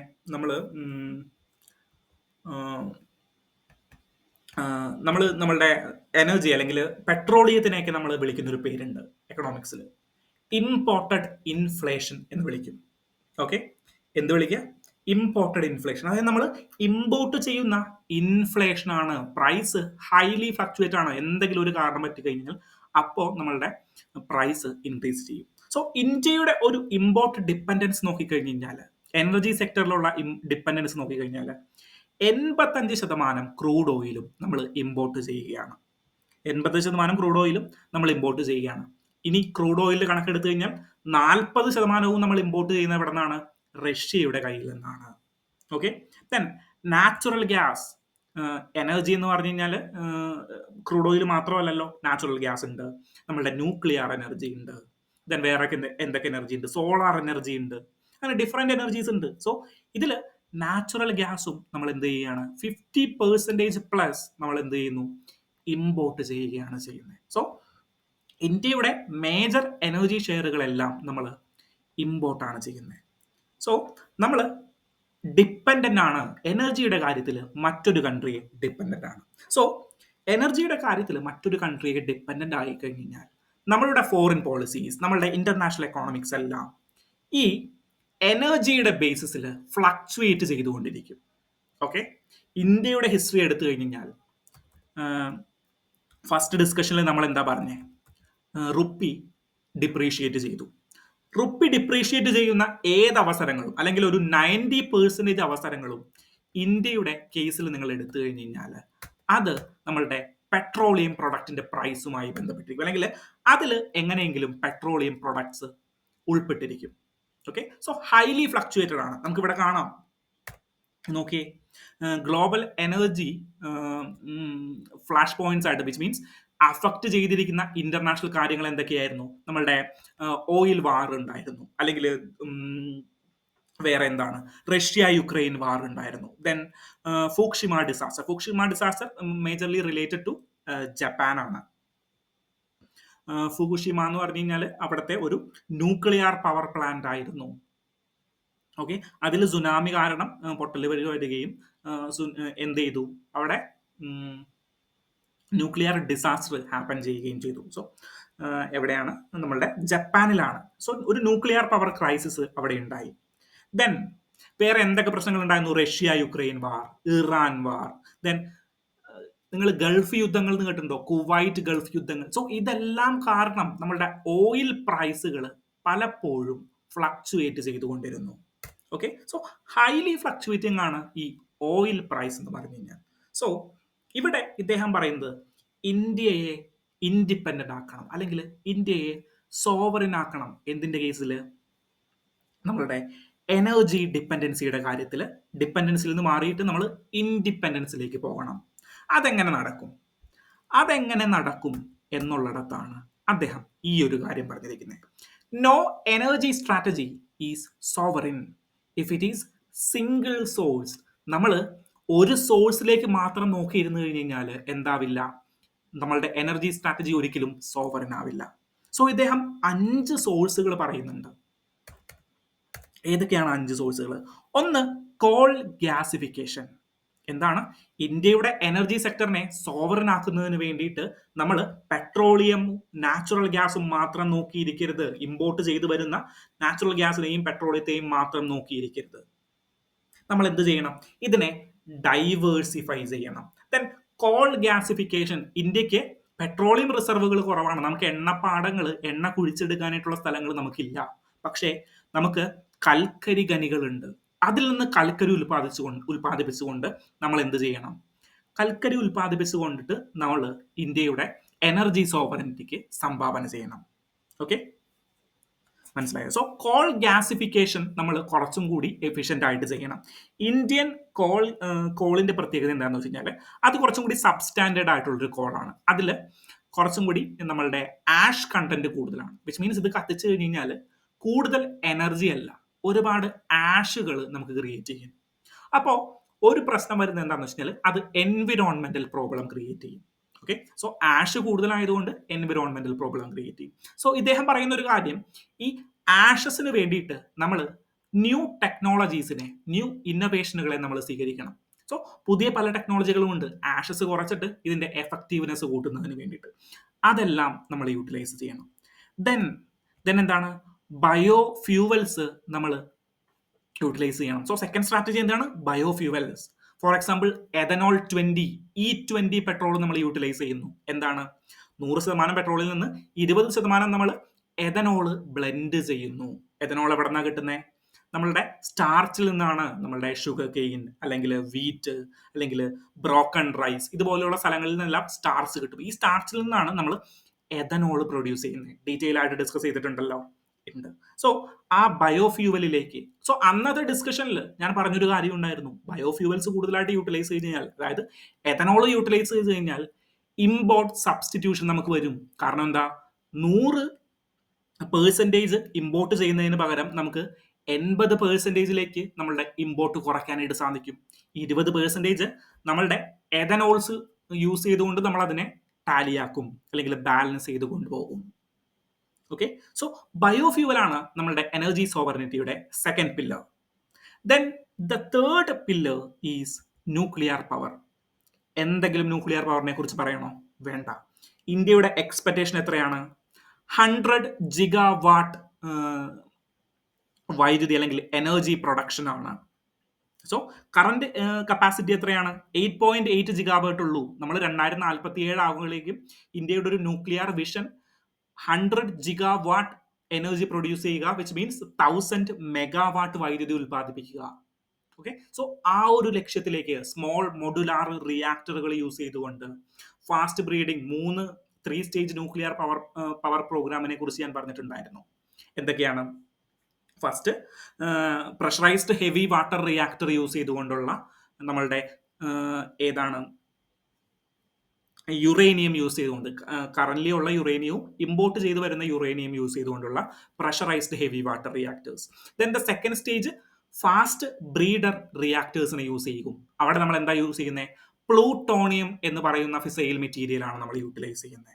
ഓക്കെ, ദെൻ മൂന്നാമത്തെ സ്റ്റേജിൽ നമ്മൾ എന്ത് ചെയ്യും? മൂന്നാമത്തെ സ്റ്റേജിൽ നമ്മുടെ കയ്യിലുള്ള തോറിയം നമ്മൾ യൂസ് ചെയ്യും. ദെൻ ഇതുകൊണ്ട് മാത്രം നമ്മളുടെ ന്യൂക്ലിയർ പവർ പ്രൊജക്ട് ആവില്ല. നമ്മൾ എന്ത് ചെയ്യണം? പ്രൈവറ്റ് പാർട്ടീസിനെ കൂടിയിട്ട് ഇന്നോവേറ്റ് ചെയ്യണം, അല്ലെങ്കിൽ പ്രൈവറ്റ് പാർട്ടീസിനെ കൂടിയിട്ട് ഇൻവൈറ്റ് ചെയ്യണം. അതിന് നമ്മളുടെ ആക്ടുകൾ, നമ്മളുടെ ന്യൂക്ലിയർ ആക്ട് 1962 നമ്മളുടെ ലയബിലിറ്റി ആക്ട് 2011 നമ്മൾ അമെൻഡ് ചെയ്യണം. അതുമായിട്ടുള്ളൊരു ഡിസ്കഷനിലാണ് ഞാൻ ന്യൂക്ലിയർ പ്രൊജക്ടിനെ കുറിച്ച് പറഞ്ഞത്. സോ 100 ജിഗാവാട്ട് വൈദ്യുതി ഉൽപ്പാദിപ്പിക്കുക എന്നുള്ളതാണ് നമ്മുടെ ന്യൂക്ലിയർ പവറിലെ ലക്ഷ്യം. ദെൻ എന്താണ്? പമ്പ്ഡ് ഹൈഡ്രോ സ്റ്റോറേജ് അല്ലെങ്കിൽ ഹൈഡ്രോ റിലേറ്റഡ് ആയിട്ടുള്ള നമ്മളുടെ സ്റ്റോറേജുകൾ. നമ്മളുടെ ഹൈഡ്രോ റിലേറ്റഡ് ആയിട്ട് നമുക്കൊന്നുകൂടി എക്സ്പാൻഡ് ചെയ്ത് വേണമെങ്കിൽ സസ്റ്റൈനബിൾ സോഴ്സിലുള്ള റിന്യൂവബിൾ എനർജി സോഴ്സുകളിൽ നിന്നുള്ള എനർജി സോവറിനിറ്റി. ദെൻ എന്താണ്? Green hydrogen. സോ ഇനി ഭാവിയുടെ ഫ്യൂവൽ എന്ന് പറയുന്നത് ഹൈഡ്രജൻ ആണ്, ഗ്രീൻ ഹൈഡ്രജൻ ആണ്. സോ അതിൽ ഇൻവെസ്റ്റ് ചെയ്തിട്ട് അതിൽ നിന്ന് എന്ത് ചെയ്യാനായിട്ട് നമുക്ക് പറ്റണം? അതിൽ നിന്ന് റിസൾട്ട് ഉണ്ടാക്കാനായിട്ട് പറ്റണം. ഇങ്ങനെ 5 സെക്ടറിലായിരിക്കണം നമ്മളുടെ എനർജി സോവറിനിറ്റി മുന്നോട്ട് കൊണ്ടുപോകേണ്ടത്. അല്ലെങ്കിൽ നമ്മൾ ഇനി വരുന്ന കാലഘട്ടങ്ങളിലും വികസിത ഭാരതം എന്ന് പറയുന്ന ഒരു സങ്കല്പത്തിലേക്ക് പോകുമ്പോഴും നമ്മൾ എന്ത് പറ്റും? ഡിപ്പെൻഡന്റ് ആയിക്കൊണ്ടിരിക്കും. സോ മാർക്കറ്റ് ഫ്ലക്ച്വേഷനുകൾ, ഇന്റർനാഷണൽ ജിയോ പൊളിറ്റിക്സ് മാറുന്നതിനനുസരിച്ചിട്ട് നമ്മളുടെ ഒരു എക്സ്പോർട്ടും ഇമ്പോർട്ടും നമ്മളുടെ ഇന്റർനാഷണൽ എക്കണോമിക്സും ഇന്റർനാഷണൽ റിലേഷൻസും മാറ്റിമറിച്ചുകൊണ്ടിരിക്കണം. സോ നമ്മൾ സോവറിൻ ആയിരിക്കണം. ദെൻ മറ്റൊരു കാര്യം ഇവിടെ പറയുന്നുണ്ട്, അതായത് ഫോസിൽ ഫ്യൂവലുകൾ ഇല്ലാണ്ട് നമ്മളിപ്പോൾ ഇവിടെ കോൾ ഗ്യാസിഫിക്കേഷനും ബയോഫ്യൂവലും ന്യൂക്ലിയർ പവറും ഇതൊക്കെ പറയുകയാണ്. സോ ഫോസിൽ ഫ്യൂവലിനെ പാടെ നമുക്ക് അവോയ്ഡ് ചെയ്യാനായിട്ട് പറ്റുമോ? ഇല്ല, പാടെ നമുക്ക് അവോയ്ഡ് ചെയ്യാനായിട്ട് പറ്റില്ല. കാരണം എന്താ? ഫോസിൽ ഫ്യൂവൽസ് ആണ് നമ്മളുടെ മേജർ ഷെയർ എന്ന് പറയുന്നത്. സോ എന്താണ് ഒരു എനർജി ട്രാൻസിഷൻ ആണ്, അല്ലെങ്കിൽ എനർജി റിയലിസം എന്ന് പറയുന്ന ഒരു കോൺസെപ്റ്റ് ആണ്. എന്താണ് എനർജി റിയലിസം എന്ന് പറഞ്ഞു കഴിഞ്ഞാൽ? എനർജി റിയലിസം എന്ന് പറഞ്ഞു കഴിഞ്ഞാൽ ഫോസിൽ ഫ്യൂവലെ ഫുള്ളി സബ്സ്റ്റിറ്റ്യൂട്ട് ചെയ്യാനായിട്ട് നമുക്ക് പറ്റില്ല. ഞാൻ മുന്നേ ഒരു ബുക്ക് നിങ്ങളോട് റെഫർ ചെയ്ത് ഒരു സജഷൻ ഞാൻ പറഞ്ഞിട്ടുണ്ടായിരുന്നു. ഏതാണ്? How the world really works by Vaclav Smil. So ഈ വാക്ലവ് സ്മില്ലൊക്കെയാണ് ഇന്റർനാഷണൽ തിയറീസിൽ ഈ എനർജി റിയലിസം എന്ന് പറയുന്ന ഒരു കൺസെപ്റ്റിനെ പിന്താങ്ങുന്ന ഒരാൾ. അതായത് ഫോസിൽ ഫ്യൂവലിനെ ഫുള്ളി സബ്സ്റ്റിറ്റ്യൂട്ട് ഒന്നും ചെയ്യാനായിട്ട് പറ്റത്തില്ല. കാരണം എന്താ? ലോകത്തിലെ ഏറ്റവും കൂടുതൽ പ്രവർത്തനങ്ങളും നമ്മളുടെ ഇൻഡസ്ട്രി ആയിക്കോട്ടെ, മൈനിങ് ആയിക്കോട്ടെ, എല്ലാ കാര്യങ്ങളും നടക്കുന്നത് ഈ ഫോസിൽ ഫ്യൂവൽസിനെ യൂട്ടിലൈസ് ചെയ്തുകൊണ്ടാണ്. ഓക്കെ, ഫോസിൽ ഫ്യൂവൽസ് ആണ് ഒരു 90%, 85 to 95% ഫോസിൽ ഫ്യൂവൽസിനെയാണ് യൂട്ടിലൈസ് ചെയ്യുന്നത്. സോ പെട്ടെന്ന് അതിനെ സബ്സ്റ്റിറ്റ്യൂട്ട് ചെയ്യാനായിട്ട് നമുക്ക് പറ്റില്ല. പകരം നമ്മളൊരു എനർജി റിയലിസം എന്ന് പറയുന്ന ഒരു കൺസെപ്റ്റിലേക്ക് പോകണം. എന്താ എനർജി റിയലിസം? ഫോസിൽ ഫ്യൂവൽസിനെ അവിടെ നിർത്തിക്കൊണ്ട് എനർജിയെ നമ്മൾ ട്രാൻസിറ്റ് ചെയ്യണം. ഏതൊക്കെ കാര്യങ്ങളിൽ? Coal gasification, bio fuels, nuclear fuels. അങ്ങനെ ഒരു ഫുള്ളി സബ്സ്റ്റിറ്റ്യൂട്ട് അല്ല, നമ്മൾക്ക് ട്രാൻസിഷൻ മെക്കാനിസത്തിലേക്ക് പോകണം. സോ ഫുള്ളി സബ്സ്റ്റിറ്റ്യൂട്ട് അല്ല, എനർജി ട്രാൻസിഷൻ എന്ന് പറയുന്ന ഒരു സിസ്റ്റത്തിലേക്കാണ് നമ്മൾ പോകേണ്ടതുള്ളതെന്നാണ് ഈ ഒരു ആർട്ടിക്കിളും ഗ്ലോബൽ എക്കണോമിക്സും അല്ലെങ്കിൽ പോളിസി മേക്കേഴ്സും പറയുന്ന ഒരു കാര്യം. ഓക്കെ, സോ ഈ 5 കാര്യങ്ങളെ നിങ്ങളൊന്ന് ഡീറ്റെയിൽ ആയിട്ട് അനലൈസ് ചെയ്യുക. നോട്ട് മച്ച് ഇമ്പോർട്ടൻ്റ് ആയിട്ടുള്ള ഒരു ആർട്ടിക്കിളാണ്. എന്നാലും നമ്മളൊരു മെയിൻസ് പെർസ്പെക്റ്റീവിലാണെങ്കിലും നമ്മളുടെ ഒരു ഇൻ്റർവ്യൂ പെർസ്പെക്റ്റീവിലാണെങ്കിലും നമ്മളുടെ ഒരു പേഴ്സ്പെക്റ്റീവ് ബിൽഡ് ചെയ്തെടുക്കേണ്ട ചില പോയിന്റുകളുണ്ട്. വിച്ച് മീൻസ് ഇന്ത്യയുടെ എൻട്രൻസ് എക്സാമിനേഷൻ സിസ്റ്റത്തെ കുറിച്ചിട്ട് നിങ്ങൾക്ക് വേണമെങ്കിൽ ഇന്റർവ്യൂവിൽ ഒരു ചോദ്യം വരാം. അപ്പോൾ നിങ്ങൾക്ക് നിങ്ങളുടെ പേഴ്സ്പെക്റ്റീവ് ബിൽഡ് ചെയ്തെടുക്കാനായിട്ട് സാധിക്കുന്ന അല്ലെങ്കിൽ യൂസ്ഫുൾ ആകുന്ന ഒരു ആർട്ടിക്കിളാണിത്. അതായത് ഇന്ത്യയുടെ ഈ എൻട്രൻസ് സിസ്റ്റം ഉണ്ടല്ലോ, അതായത് JEE, NEET, UPSC. So UPSC is also an entrance examination. നിങ്ങൾ നിങ്ങളുടെ കണ്ടന്റ് ബിൽഡ് ചെയ്യാനായിട്ടാണോ നിങ്ങൾ പത്രം വായിക്കുന്നത്? അല്ല, UPSC എക്സാമിനേഷൻ പാസ്സാകാനായിട്ടാണ് പലരും പത്രം വായിച്ചുകൊണ്ടിരുന്നത്, അല്ലേ? അതിൽ ഏറ്റവും ഇമ്പോർട്ടൻ്റ് ആയിട്ടുള്ള പോയിന്റുകൾ, നിങ്ങൾ ന്യൂസ് അനാലിസിസ് കേൾക്കുന്നതിന് ഉദ്ദേശം എന്താണ്? സോ കണ്ടന്റിൽ നമുക്ക് ന്യൂസ് പേപ്പറിൽ നമുക്ക് അൺഇമ്പോർട്ടൻ്റ് ആയിട്ടുള്ള ഒരുപാട് ന്യൂസുകളുണ്ട്. UPSCക്ക് ആവശ്യമുള്ള കാര്യങ്ങൾ പത്രത്തിൽ നിന്ന് തിരഞ്ഞെടുത്ത് വായിക്കാനായിട്ടാണ് നമ്മൾ ഈ കറണ്ട് അഫയേഴ്സിൻ്റെ ഡിസ്കഷൻ പോലും കാണിക്കുന്നത് അല്ലെങ്കിൽ കാണുന്നത്. ഓക്കെ, സോ ഇന്ന് നമ്മളുടെ രാഹുൽ ഗാന്ധി ബീഹാറിൽ യാത്ര നടത്തുന്നുണ്ട്. സെപ്റ്റംബർ 1 അത് എന്ത് ചെയ്യും? അതിനെക്കുറിച്ചിട്ട് നമ്മൾ ഡിസ്കസ് ചെയ്യുന്നില്ല. കാരണം എന്താ? UPSCയുടെ പെർസ്പെക്റ്റീവിൽ അത് ഇമ്പോർട്ടൻ്റ് അല്ല. സോ നമ്മളുടെ ഒരു എക്സാം അല്ലെങ്കിൽ കോമ്പറ്റേറ്റീവ് എക്സാമിനേഷൻ്റെ ഒരു കൾച്ചർ ഇന്ത്യയിലുണ്ട്. +2 കഴിഞ്ഞ ഒരാൾ 5ാം ക്ലാസ് തുടങ്ങിയുള്ള സ്റ്റുഡൻസ് നീറ്റിന് പ്രിപ്പയർ ചെയ്യുന്നു, അല്ലെങ്കിൽ JEEക്ക് പ്രിപ്പയർ ചെയ്യുന്നു. അങ്ങനെ ഒരു കൾച്ചർ ഇന്ത്യയിലുണ്ട്. അത് ഒരു പ്രോബ്ലം കൂടി ക്രിയേറ്റ് ചെയ്യുന്നുണ്ട്, ഇല്ലേ? സോ നിങ്ങളുടെ കഴിവിൻ്റെ അടിസ്ഥാനം ഒരു എക്സാമിനേഷൻ ആണ് എന്നുള്ളത് നമ്മൾ അറിയാണ്ട് തീരുമാനിച്ചു വെച്ച് പോവുകയാണ്. വിച്ച് മീൻസ് നിങ്ങൾ ഒരു എൻട്രൻസ് എക്സാമിനേഷൻ പാസ്സാകണമെങ്കിൽ, JEE ആയിക്കോട്ടെ, നീറ്റ് ആയിക്കോട്ടെ, ഒരു എൻട്രൻസ് എക്സാമിനേഷൻ പാസ്സാകണമെങ്കിൽ നിങ്ങൾക്ക് എന്തായാലും ഒരു കോച്ചിങ് അത്യാവശ്യമാണ്, അല്ലേ? കോച്ചിങ് ഇല്ലാതെ ഇന്ത്യയിൽ നമ്മളുടെ ബേസിക് എക്സാമിനേഷൻ, നീറ്റ് പോലുള്ള പരീക്ഷകൾ, JEE പോലുള്ള പരീക്ഷകൾ, UPSC ഒക്കെ പാസ്സാകും. അല്ലെങ്കിൽ ഇതിനെല്ലാത്തിനും എക്സെപ്ഷൻ ഉണ്ട്. പക്ഷേ most of the students prefer എന്താണ്? കോച്ചിങ് പ്രിഫർ ചെയ്യുന്നുണ്ട്. അതുകൊണ്ടാണ് തമിഴ്നാട് ഗവൺമെന്റ് നീറ്റിനെതിരെ ഒരു ബില്ല് കൊണ്ടുവന്നത്. ഓക്കെ, തമിഴ്നാട് പറഞ്ഞു ഞങ്ങളുടെ പിള്ളേർ നീറ്റ് എഴുതില്ല, ഞങ്ങളുടെ മെഡിക്കൽ കോളേജുകളിൽ അഡ്മിഷൻ കൊടുക്കുന്നതിന് വേണ്ടിയിട്ട് ഞങ്ങൾ സെപ്പറേറ്റ് പരീക്ഷ കണ്ടക്ട് ചെയ്യും, അല്ലാണ്ട് ഈ കോച്ചിങ് ഫാക്ടറിയുടെ അടിസ്ഥാനമായിട്ട്. സോ അതുകൊണ്ടാണ് അവര് നീറ്റ് ലോയിൽ അല്ലെങ്കിൽ നീറ്റ് സ്പെസിഫിക് ആയിട്ടൊരു നീറ്റ് ബില്ല് ഇൻട്രൊഡ്യൂസ് ചെയ്തത്. ഓക്കെ, സോ കണക്ഷൻസ് മനസ്സിലായോ? നമ്മളുടെ പൊളിറ്റിക്കൽ കണക്ഷൻസ് എങ്ങടേക്കാണ് വരുന്നതെന്ന് മനസ്സിലായോ? സോ ഈ ഒരു പ്രോബ്ലം ഇന്ത്യയിലുണ്ട്. 15 ലക്ഷത്തോളം ആളുകൾ IIT ആസ്പിരൻസ് ആയിട്ടുണ്ട്, പക്ഷേ 18,000 സീറ്റുകൾ മാത്രമേ ഉള്ളൂ. 10 ലക്ഷത്തോളം ആളുകൾ UPSC ആസ്പിരൻ്റ് ആയിട്ടുണ്ട്, പക്ഷേ 1000-ൽ കുറവ് മാത്രമാണ് ഇന്ത്യയിൽ സിവിൽ സർവീസിന്റെ വേക്കൻസി വരുന്നത്. സോ ഒരു കോമ്പറ്റീഷൻ കൾച്ചർ വരുന്നുണ്ട്. 1 മാർക്കിന് UPSC നഷ്ടപ്പെട്ടു പോയവരുണ്ട്, 1% നീറ്റ് നഷ്ടപ്പെട്ടു പോയവരുണ്ട്. അവരെന്ത് ചെയ്യും? അവർ വേറെ ഏതെങ്കിലും കോഴ്സിലേക്ക് തള്ളപ്പെടും.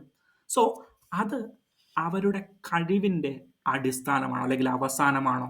അല്ല, നമുക്ക് എല്ലാവർക്കും അറിയാം അത് കഴിവിൻ്റെ അവസാനമല്ല. സോ 91% കിട്ടിയ ഒരാളും 97% കിട്ടിയ ആളും തമ്മിൽ കഴിവിൻ്റെ അടിസ്ഥാനത്തിൽ സെഗ്രിഗേറ്റ് ചെയ്യുകയല്ല, പകരം മാർക്കിൻ്റെ അടിസ്ഥാനത്തിൽ സെഗ്രിഗേറ്റ് ചെയ്യുകയാണ്. നമ്മൾ ഇന്നലത്തെ കറണ്ട് അഫയേഴ്സിൽ ഒരു ഡിസ്കഷൻ ഉണ്ടായിരുന്നു. എന്താണ്? എഡ്യൂക്കേഷണൽ ടെക് ഫേംസ് എന്താ ചെയ്തുകൊണ്ടിരിക്കുന്നത്? സ്കിൽസ് ഇമ്പ്രൂവ് ചെയ്യാനായിട്ടല്ല, പകരം എക്സാമിനേഷനുകൾ ക്രിയേറ്റ് ചെയ്യാൻ അല്ലെങ്കിൽ എക്സാമിനേഷന് വേണ്ടിയിട്ട് പഠിപ്പിക്കാനായിട്ടാണ് എഡ്യൂക്കേഷണൽ ടെക്നോളജി, വിച്ച് മീൻസ് എല്ലാം സ്റ്റാർട്ടപ്പുകളാണ്. ഓക്കെ, സോ ഇന്ത്യയുടെ സ്റ്റാർട്ടപ്പ് കൾച്ചർ എഡ്യൂക്കേഷണൽ ടെക്നോ ഫീൽഡിൽ സ്കിൽ ഡെവലപ്മെന്റിന് വേണ്ടിയിട്ടല്ല പ്രൊവൈഡ് ചെയ്യുന്നത്. സോ ഇന്നലത്തെ പ്രോബ്ലവുമായിട്ട് നമുക്ക് കണക്ട് ചെയ്യാം. ഓക്കെ, ദെൻ ഇവിടെ ഒരു ഡച്ച് മോഡൽ പറയുന്നുണ്ട്. ഞാൻ ഇതിനെ എംഫസൈസ് ചെയ്ത് പറയുന്നില്ല, കാരണം എന്താണ്?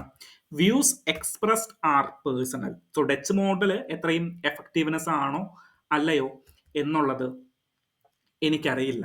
ഓക്കെ, സോ അതുകൊണ്ടാണ് ഞാൻ ഈ ഒരു ഡച്ച് മോഡലിനെ എംഫസൈസ് ചെയ്ത് പറയാത്തത്. ഓക്കെ, സോ ഞാൻ നിങ്ങൾക്ക് മുന്നിലേക്ക് ഒരു ചോദ്യം ഇട്ട് തരികയാണ്. എന്താണ്?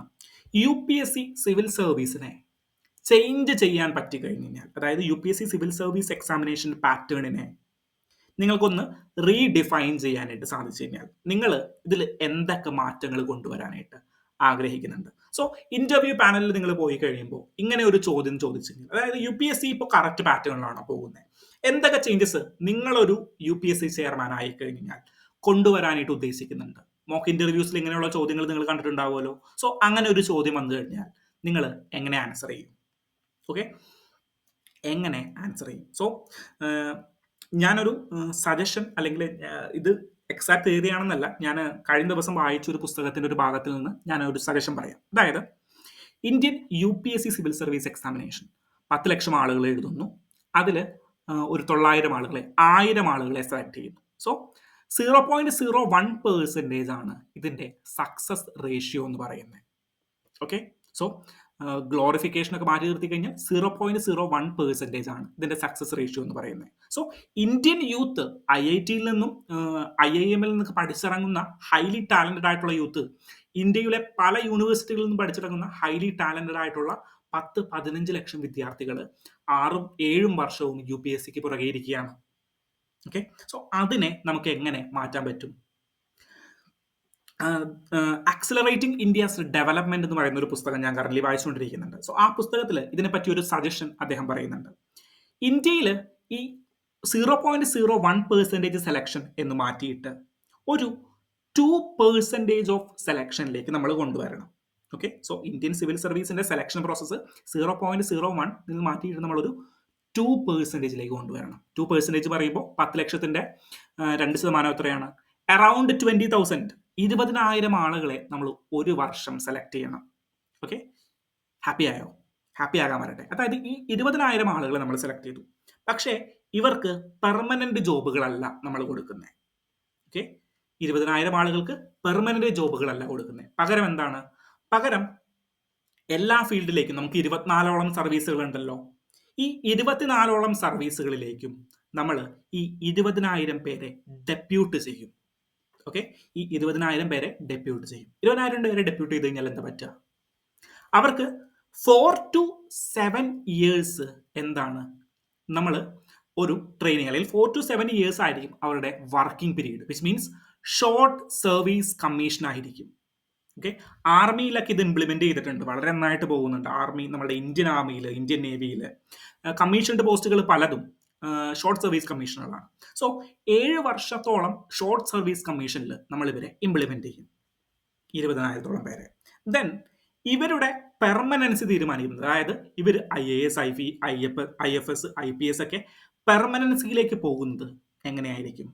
ഈ 7 വർഷക്കാലത്തെ ഇവരുടെ പെർഫോമൻസിന്റെ ബേസിസിലായിരിക്കും. ഓക്കെ, ഈ 7 വർഷക്കാലത്തെ ഇവരുടെ പെർഫോമൻസിന്റെ ബേസിസിലായിരിക്കും, വിച്ച് മീൻസ് നിങ്ങളുടെ ഭാവി തീരുമാനിക്കുന്നത് ഒരു എക്സാമിനേഷൻ അല്ല, പകരം എന്തിലേക്ക് മാറ്റും? നിങ്ങളുടെ ഭാവി തീരുമാനിക്കുന്നത് നിങ്ങളുടെ സ്കില്ലും നിങ്ങളുടെ പെർഫോമൻസും ആകും.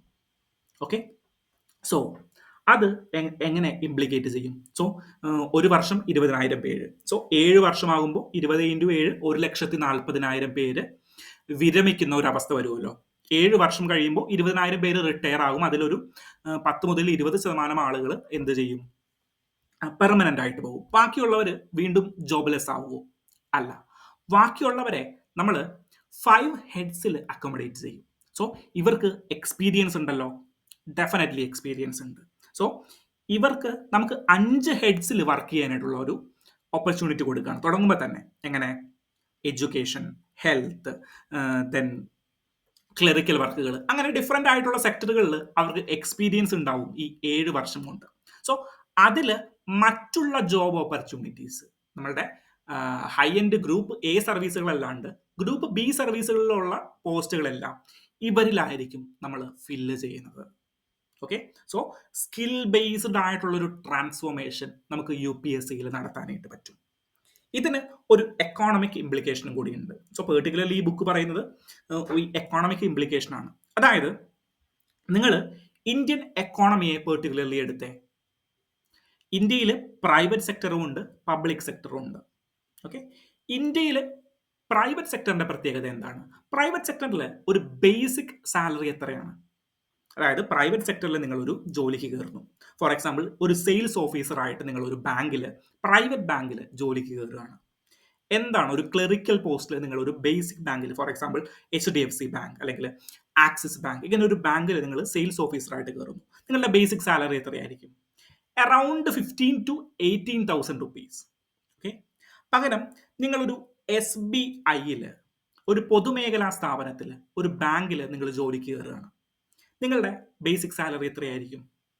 Around 35,000 to 40,000. രണ്ടുപേരും ചെയ്യുന്നത് ഒരേ ജോലിയാണ്. പക്ഷേ പ്രൈവറ്റിൽ നിന്ന് പബ്ലിക്കിലേക്ക് മാറുമ്പോൾ ബേസിക് സാലറി ഡബിൾ ആവുകയാണ്. സോ ഈ ഒരു അന്തരം കൊണ്ടാണ് നമ്മൾ പലരും ഈ സർക്കാർ ജോലി എന്ന് പറയുന്ന ഒരു യാഥാർത്ഥ്യത്തിലേക്ക് അല്ലെങ്കിൽ ഒരു ലക്ഷ്യത്തിലേക്ക് പോകുന്നത്. നാടിനെ സേവിക്കാനാണോ നമ്മൾ സർക്കാർ ജോലി ചെയ്യുന്നത്, അല്ലെങ്കിൽ സർക്കാർ ജോലി ലക്ഷ്യം വെക്കുന്നത്? പലരുമല്ല, ഒരു 90% ആളുകളും സിവിൽ സർവീസ് എഴുതുന്നതൊന്നും നാടിനെ അങ്ങോട്ട് സേവിച്ച് നന്നാക്കി കളയാമെന്നുള്ളത് കൊണ്ടല്ല. നിങ്ങൾക്ക് ജനങ്ങളെ സേവിക്കാനായിട്ടാണെങ്കിൽ നിങ്ങൾ സിവിൽ സർവൻ്റ് ആകേണ്ട കാര്യമില്ല. വേറെ എന്തൊക്കെ ഓപ്പർച്യൂണിറ്റികൾ ഉണ്ട്, NGO ആയിട്ട് വർക്ക് ചെയ്യാം, ഡിഫറെൻറ്റ് ഓപ്പർച്യൂണിറ്റീസ് ഉണ്ട്. സോ നമ്മൾ പറഞ്ഞു വന്നത് എക്കണോമിക് ഫാക്ടറാണ്. അതായത് ബേസിക് സാലറീസ്, അതായത് ഒരു തുടക്കക്കാരന് കിട്ടുന്ന സാലറീസ് പബ്ലിക്കിലും പ്രൈവറ്റ് സെക്ടറിലും ഭയങ്കര അന്തരമുണ്ട്. ഓൾമോസ്റ്റ് ഡബിൾ ആണ് പബ്ലിക് സെക്ടറിലേക്ക് വരുമ്പോൾ ബേസിക് സാലറി വരുന്നത്. സോ ഇതുകൊണ്ടാണ് ഇപ്പോൾ നമ്മൾ USA എക്സാമ്പിൾ എടുത്തു കഴിഞ്ഞാലും അല്ലെങ്കിൽ ജർമ്മനി എക്സാമ്പിൾ എടുത്തു കഴിഞ്ഞാലും ഈ പ്രൈവറ്റിലും പബ്ലിക്കിലും കൊടുക്കേണ്ട സാലറി ഈക്വൽ ആണ്. ഇപ്പോൾ നിങ്ങളുടെ സുഹൃത്തുക്കൾ കാനഡയിലുണ്ട്, ജർമ്മനിയിലുണ്ട്, ഫ്രാൻസിലുണ്ട്, ഇവരോടെല്ലാം ചോദിച്ചു കഴിഞ്ഞാൽ പ്രൈവറ്റ് സെക്ടറിന് ഒരു ബേസിക് സാലറി, പബ്ലിക് സെക്ടറിന് ഒരു ബേസിക് സാലറി എന്ന് പറഞ്ഞൊരു കൺസെപ്റ്റേ ഇല്ല. പകരം എങ്ങനെയാ? പകരം അവർക്ക് അവർലി ആണ് പേയ്മെന്റ്. ബേസിക് പേ ഇത്ര ഡോളറാണ്. അത് പ്രൈവറ്റ് സെക്ടറിൽ ചെയ്ത് കഴിഞ്ഞാലും പബ്ലിക് സെക്ടറിൽ ചെയ്ത് കഴിഞ്ഞാലും ദെൻ നിങ്ങളുടെ സ്കില്ലിനനുസരിച്ചിട്ട് അല്ലെങ്കിൽ നിങ്ങളുടെ ജോബ് റോളിനനുസരിച്ചിട്ട് അത് കൂടി കൂടി വരും. ഓക്കെ, നിങ്ങൾ ഡോക്ടർ ആണെങ്കിൽ നിങ്ങൾ അതിനനുസരിച്ചുള്ള സാലറി കിട്ടും. ഓക്കെ, സോ ബേസിക് സാലറിയിൽ നമ്മളുടെ ഈ ഒരു അന്തരമുണ്ട്. സോ നമ്മൾ സിവിൽ സർവീസിനെ റീഫോം ചെയ്ത് കഴിഞ്ഞിട്ട് ഷോർട്ട് സർവീസ് കമ്മീഷനുകളിലേക്ക് 2% ആളുകളെ, ഏകദേശം 20,000 ആളുകളെ സെലക്ട് ചെയ്ത് കഴിഞ്ഞാൽ ഈ ബേസിക് സാലറി എന്ന് പറയുന്ന കൺസെപ്റ്റ് ഒരു സിവിൽ സർവന്റിലേക്ക് ജോയിൻ ചെയ്യുന്ന ഒരാൾക്ക് 1,00,000 രൂപയുടെ അടുത്ത് സാലറി നമ്മൾ പ്രൊവൈഡ് ചെയ്യണം. അത് മാറ്റിയിട്ട് ഒരു 40,000 to 50,000 രൂപയിലേക്ക് നിങ്ങളൊരു ഡോക്ടർ, ഇന്ത്യയിൽ ഒരു ഡോക്ടർ പ്രൈവറ്റ് ഹോസ്പിറ്റലിൽ ജോയിൻ ചെയ്ത് കഴിയുമ്പോൾ എത്ര സാലറി ഉണ്ട്? 50,000 to 60,000 രൂപയാണ് ഒരു നോർമൽ സാലറി അല്ലെങ്കിൽ ആവറേജ് സാലറി ആയിട്ട് വരുന്നത്. സോ ആ ഒരു സാലറിയിലേക്ക് നമ്മൾ എന്ത് ചെയ്യാനായിട്ട് പറ്റും? നമ്മളുടെ എക്കണോമിയെ അല്ലെങ്കിൽ നമ്മളുടെ സാലറി കൺവേർഷനെ മാറ്റാനായിട്ട് പറ്റും. സോ ഷോർട്ട് സർവീസ് കമ്മീഷനിലേക്ക് കൊടുത്തു. ദെൻ ഇന്ത്യ നേരിടുന്ന രണ്ടാമത്തെ ഒരു പ്രശ്നമുണ്ട്. എന്താണ് ഇന്ത്യ നേരിടുന്ന ഒരു രണ്ടാമത്തെ പ്രശ്നം എന്ന് പറഞ്ഞാൽ ഹൈ ഇൻഡിവിജ്വൽസിന്, വിച്ച് മീൻസ് എക്സ്പീരിയൻസ്ഡ് ആയിട്ടുള്ള ഒരാൾക്ക് സാലറി പബ്ലിക് സെക്ടറിൽ കുറവാണ്. നിങ്ങളൊന്ന് നോക്കിയേ, ഒരു 25 വർഷം എക്സ്പീരിയൻസ് ഉള്ള ഒരു ചീഫ് സെക്രട്ടറി അല്ലെങ്കിൽ ഒരു അണ്ടർ സെക്രട്ടറി, ഒരു IAS ഉദ്യോഗസ്ഥന് ഇന്ത്യയിൽ എത്ര സാലറി കിട്ടുന്നുണ്ട്? ഇന്ത്യയിൽ ഒരു 3 ലക്ഷം to 3.5 ലക്ഷം രൂപയാണ് ഒരു ഹൈ എൻഡ് എക്സ്പീരിയൻസ് ഉള്ള ഒരു സിവിൽ സർവന്റിന് കിട്ടുന്ന സാലറി. ഇന്ത്യൻ പ്രസിഡന്റിന് 5 ലക്ഷം രൂപയാണ് സാലറി. ഇന്ത്യൻ പ്രസിഡന്റിനേക്കാളും താഴെ ആയിരിക്കുമല്ലോ എല്ലാ സിവിൽ സർവന്റിന്റെയും സാലറി. ഡെഫിനറ്റ്ലി ആയിരിക്കും. പക്ഷേ നിങ്ങൾ ഇന്ത്യൻ പ്രൈവറ്റ് സെക്ടറിൽ ഒന്ന് എടുത്തു നോക്കിയേ. ഫോർ എക്സാമ്പിൾ ഒരു HDFC ബാങ്ക് അല്ലെങ്കിൽ ആക്സിസ് ബാങ്ക് അല്ലെങ്കിൽ ഏതെങ്കിലും ഒരു പ്രൈവറ്റ് സെക്ടർ എൻറ്റിറ്റീസ് എടുത്ത് നോക്കി, അതിൽ ഒരു 15 to 20 years എക്സ്പീരിയൻസ് ഉള്ള ഒരു ഇൻഡിവിജ്വലിന് കിട്ടുന്ന സാലറി എത്രയാണ്? മിനിമം അല്ലെങ്കിൽ average 8 to 10 lakh. So experienced ആയിട്ടുള്ള ഒരാൾക്ക് പ്രൈവറ്റ് സെക്ടറിലാണ് കൂടുതൽ സാലറി കിട്ടുന്നത്. എക്സ്പീരിയൻസ്ഡ് ആയിട്ടുള്ള ഒരാൾക്ക് പ്രൈവറ്റ് സെക്ടറിലും പബ്ലിക് സെക്ടറിൽ കുറവാണ് സാലറി കിട്ടുന്നത്. സോ ഓൾമോസ്റ്റ് ഹാഫ് ആണ് കിട്ടുന്നത്. ദെൻ പബ്ലിക് സെക്ടർ നമ്മളുടെ ബേസിക് സാലറിയുടെ കാര്യത്തിൽ അല്ലെങ്കിൽ ലെവൽ 1 സാലറിയുടെ കാര്യത്തിൽ പബ്ലിക് സെക്ടറിലാണ് കൂടുതൽ ഉണ്ടാകുന്നത്. സോ ഈ ഒരു പാരിറ്റി കൂടി മാറ്റാനായിട്ട് ഇങ്ങനെയുള്ള റീഫോമുകൾ സഹായിക്കും. സോ ഇതൊരു സജഷൻ അല്ല, ഒരു കമ്മിറ്റിയും സജഷൻ ചെയ്തതല്ല, പക്ഷേ ഞാൻ നിങ്ങളുടെ മുന്നിലേക്ക് ഒരു പുതിയൊരു തോട്ട് ഇട്ട് തരികയാണ്. സോ നിങ്ങൾക്ക് ഇതിൽ വർക്ക് ഓൺ ചെയ്യാം. സോ നിങ്ങൾക്ക് ഇതിലും ബെറ്റർ ആയിട്ടുള്ള ഐഡിയകൾ ഉണ്ടാകാം. സോ ആ ഒരു ഐഡിയോളജി അല്ലെങ്കിൽ ആ ഒരു തോട്ട് നമ്മളുടെ മുന്നിലേക്ക് അല്ലെങ്കിൽ നമ്മളുടെ ഇന്റർവ്യൂവിന് ചെല്ലുമ്പോൾ സജഷൻ ആയിട്ട് നിങ്ങൾക്ക് വേണമെങ്കിൽ വെക്കാം. മെയിൻസിന് നമുക്ക് സജഷൻ ആയിട്ട് വെക്കാം. പക്ഷെ മെയിൻസിന് ഞാൻ പറയുന്നത് പെർട്ടിക്കുലർലി നമ്മളുടെ പേഴ്സണൽ സജഷൻസ് ഒന്നും വെക്കാതിരിക്കുക. നമ്മൾ ഡാറ്റ ബേസ് ചെയ്തുകൊണ്ട് മാത്രം ചേഞ്ച് ചെയ്യുക. Okay. So second ARC commission, administrative reforms commission, civil സർവീസിനെ ചേഞ്ച് ചെയ്യണം എന്ന് സജസ്റ്റ് ചെയ്തിട്ടുണ്ട്. അതെങ്ങനെയാണ് സജസ്റ്റ് ചെയ്തിരിക്കുന്നത്? പല കമ്മിറ്റീസും സജസ്റ്റ് ചെയ്തിരിക്കുന്നത് മേജർലി 5 ഹെഡ്സിലേക്ക് ഇവരെ ഡിവൈഡ് ചെയ്യണം. അതായത് സിവിൽ സർവീസ് ഫോക്കസ് ചെയ്യുന്ന അല്ലെങ്കിൽ സിവിൽ സർവീസ് നേരിടുന്ന പ്രധാന പ്രശ്നം എന്ന് പറഞ്ഞു കഴിഞ്ഞാൽ സെക്യൂരിറ്റി ഓഫ് ടെന്യൂർ ഇല്ല. നിങ്ങളൊരു ഗാദി ബോർഡിന്റെ ചെയർമാൻ ആയിരുന്നു, 3 വർഷം കഴിഞ്ഞ് നിങ്ങൾ അങ്ങോട്ട് പോവുകയാണ്. ഓക്കെ. ദെൻ നിങ്ങൾ ഇരിക്കുന്നത് ചിലപ്പോൾ ഹെൽത്തിലെ അണ്ടർ സെക്രട്ടറി ആയിട്ടായിരിക്കും. സോ ഗാദി ബോർഡ് എന്ന് പറഞ്ഞ ഒരു 3 വർഷത്തെ എക്സ്പീരിയൻസ് നിങ്ങൾ മാറിയിട്ട് ഹെൽത്തിൽ ഡിഫറൻറ്റ്ലി ഫീൽഡ് അല്ലെങ്കിൽ എനർജി സെക്ടറിലായിരിക്കും നിങ്ങൾ ഇരിക്കുന്നത്. സോ ഡിഫറൻറ്റ്ലി ഫീൽഡിലേക്ക് നിങ്ങൾ പറിച്ച് നടുവിടുകയാണ്. സോ ആ ഒരു കാര്യം മാറ്റണം എന്നുള്ളത് സെക്കൻഡ് ARC കമ്മിറ്റിയും ഡിഫറൻറ്റ് കമ്മിറ്റീസും സജസ്റ്റ് ചെയ്യുന്ന കാര്യങ്ങളാണ്. സോ അവർ പറയുന്ന കാര്യങ്ങൾ എന്താണെന്ന് വെച്ച് കഴിഞ്ഞാൽ 5 ഹെഡ്സിൽ ഹെൽത്ത്, എഡ്യൂക്കേഷൻ, എനർജി, അങ്ങനെ വേറെ 2 സെക്ടറും കൂടി ഉണ്ട്. ഇങ്ങനെ 5 സെക്ടറുകളിലേക്ക് ഇനീഷ്യൽ പോസ്റ്റിങ്ങുകളിൽ തന്നെ നമ്മളുടെ സിവിൽ സർവീസിനെ അസൈൻ ചെയ്ത് കൊടുക്കണം. ഓക്കെ. സോ ഇങ്ങനെ അസൈൻ ചെയ്ത് കൊടുത്തു കഴിഞ്ഞാൽ എന്താ സംഭവിക്കുക? ഇങ്ങനെ അസൈൻ ചെയ്ത് കൊടുത്തു കഴിഞ്ഞാൽ ഡിപ്പാർട്ട്മെന്റൽ ട്രാൻസ്ഫറുകൾ ഈ ഒരു സെക്ടറിന്റെ കീഴിൽ അല്ലെങ്കിൽ ഈ ഒരു പില്ലറിന്റെ കീഴിലായിരിക്കും. ഫോർ എക്സാമ്പിൾ, എഡ്യൂക്കേഷൻ എന്ന് പറയുന്ന ഒരു സെക്ടറിലേക്ക് അലോട്ട് ചെയ്ത ഒരാൾ എഡ്യൂക്കേഷൻ റിലേറ്റഡ് ആയിട്ടുള്ള പോസ്റ്റുകളിൽ മാത്രമേ എന്ത് ചെയ്യുകയുള്ളൂ? ഇരിക്കുകയുള്ളൂ. അത് പ്രൈമറി എഡ്യൂക്കേഷൻ ആകാം, അല്ലെങ്കിൽ ഏർലി ചൈൽഡ്ഹുഡ് എഡ്യൂക്കേഷൻ ആയിരിക്കാം, അല്ലെങ്കിൽ എന്താണ് നമ്മളുടെ ഹയർ എഡ്യൂക്കേഷൻ മിനിസ്ട്രിയിലായിരിക്കാം. അങ്ങനെ ഡിഫറൻറ്റ് മിനിസ്ട്രിയിലേക്ക് അവർ പോകാം. പക്ഷേ എഡ്യൂക്കേഷൻ റിലേറ്റഡ് ആയിട്ടുള്ള ഫീൽഡുകളിലേക്ക് മാത്രമേ ഈ ഒരു സിവിൽ സർവന്റിനെ പോസ്റ്റ് ചെയ്യുകയുള്ളൂ. സോ മാനേജ്മെന്റിലെ ബേസിക് പ്രിൻസിപ്പിളുകളുണ്ട്. ഓക്കെ. എന്താണ് ബേസിക് ആയിട്ട് ഇവരുടെ എക്സ്പീരിയൻസുകൾ എന്ത് ചെയ്യും, ഇവരുടെ എഫിഷ്യൻസിയെ ബാധിക്കും എന്നുള്ള മാനേജിംഗ് പ്രിൻസിപ്പിളുകളൊക്കെ നമുക്ക് നമ്മളുടെ പബ്ലിക് സെക്ടറുകളിലും പ്രാവർത്തികമാക്കാനായിട്ട് പറ്റും. സോ ഇതൊരു പുട്ട് ഫോർവേഡാണ്. നിങ്ങൾ അധികം ടൈം ഇതിൽ സ്പെൻഡ് ചെയ്യേണ്ട. നിങ്ങൾക്ക് ഒരു പേഴ്സ്പെക്റ്റീവ് ബിൽഡ് ചെയ്യാൻ സഹായിക്കുന്ന ഒരു ഡിസ്കഷൻ മാത്രമാണത്. Okay. So another article is related to joint crediting mechanism, GCM. അതായത് ജോയിന്റ് ക്രെഡിറ്റിംഗ് മെക്കാനിസം എന്ന് പറഞ്ഞാൽ ഇന്ത്യയും ജപ്പാനുമായിട്ട് ജപ്പാൻ ഇനീഷ്യേറ്റീവ് ചെയ്യുന്ന ഒരു പ്രൊജക്റ്റാണ്. അതായത് ലോ കാർബൺ ടെക്നോളജീസിൽ ജപ്പാൻ ഇൻവെസ്റ്റ് ചെയ്യും. ഓക്കെ. സോ ഇതുമായി ബന്ധപ്പെട്ടിട്ടുള്ള, അതായത് ഇന്ത്യയും ജപ്പാനുമായിട്ട് കഴിഞ്ഞ ദിവസം മോദിജി കൂടിക്കാഴ്ച നടത്തിയപ്പോൾ അവിടെ ഉയർന്നു വന്ന ഒരു പുതിയ മെക്കാനിസമാണ് joint crediting mechanism. Which means developing കൺട്രീസിലെ ലോ കാർബൺ ടെക്നോളജീസിൽ ആര് ഇൻവെസ്റ്റ് ചെയ്യും? ജപ്പാൻ ഇൻവെസ്റ്റ് ചെയ്യും. സോ ഇങ്ങനെ ഒരു മെക്കാനിസം നമ്മൾ ഇതിനു മുന്നേ കേട്ടിട്ടുണ്ടോ? എവിടെയെങ്കിലും ഇതിനു മുന്നേ കേട്ടിട്ടുണ്ടോ? ജോയിന്റ് അല്ല, ഈ ഇതുപോലെ ഏതെങ്കിലും ഒരു മെക്കാനിസം ഉണ്ട്.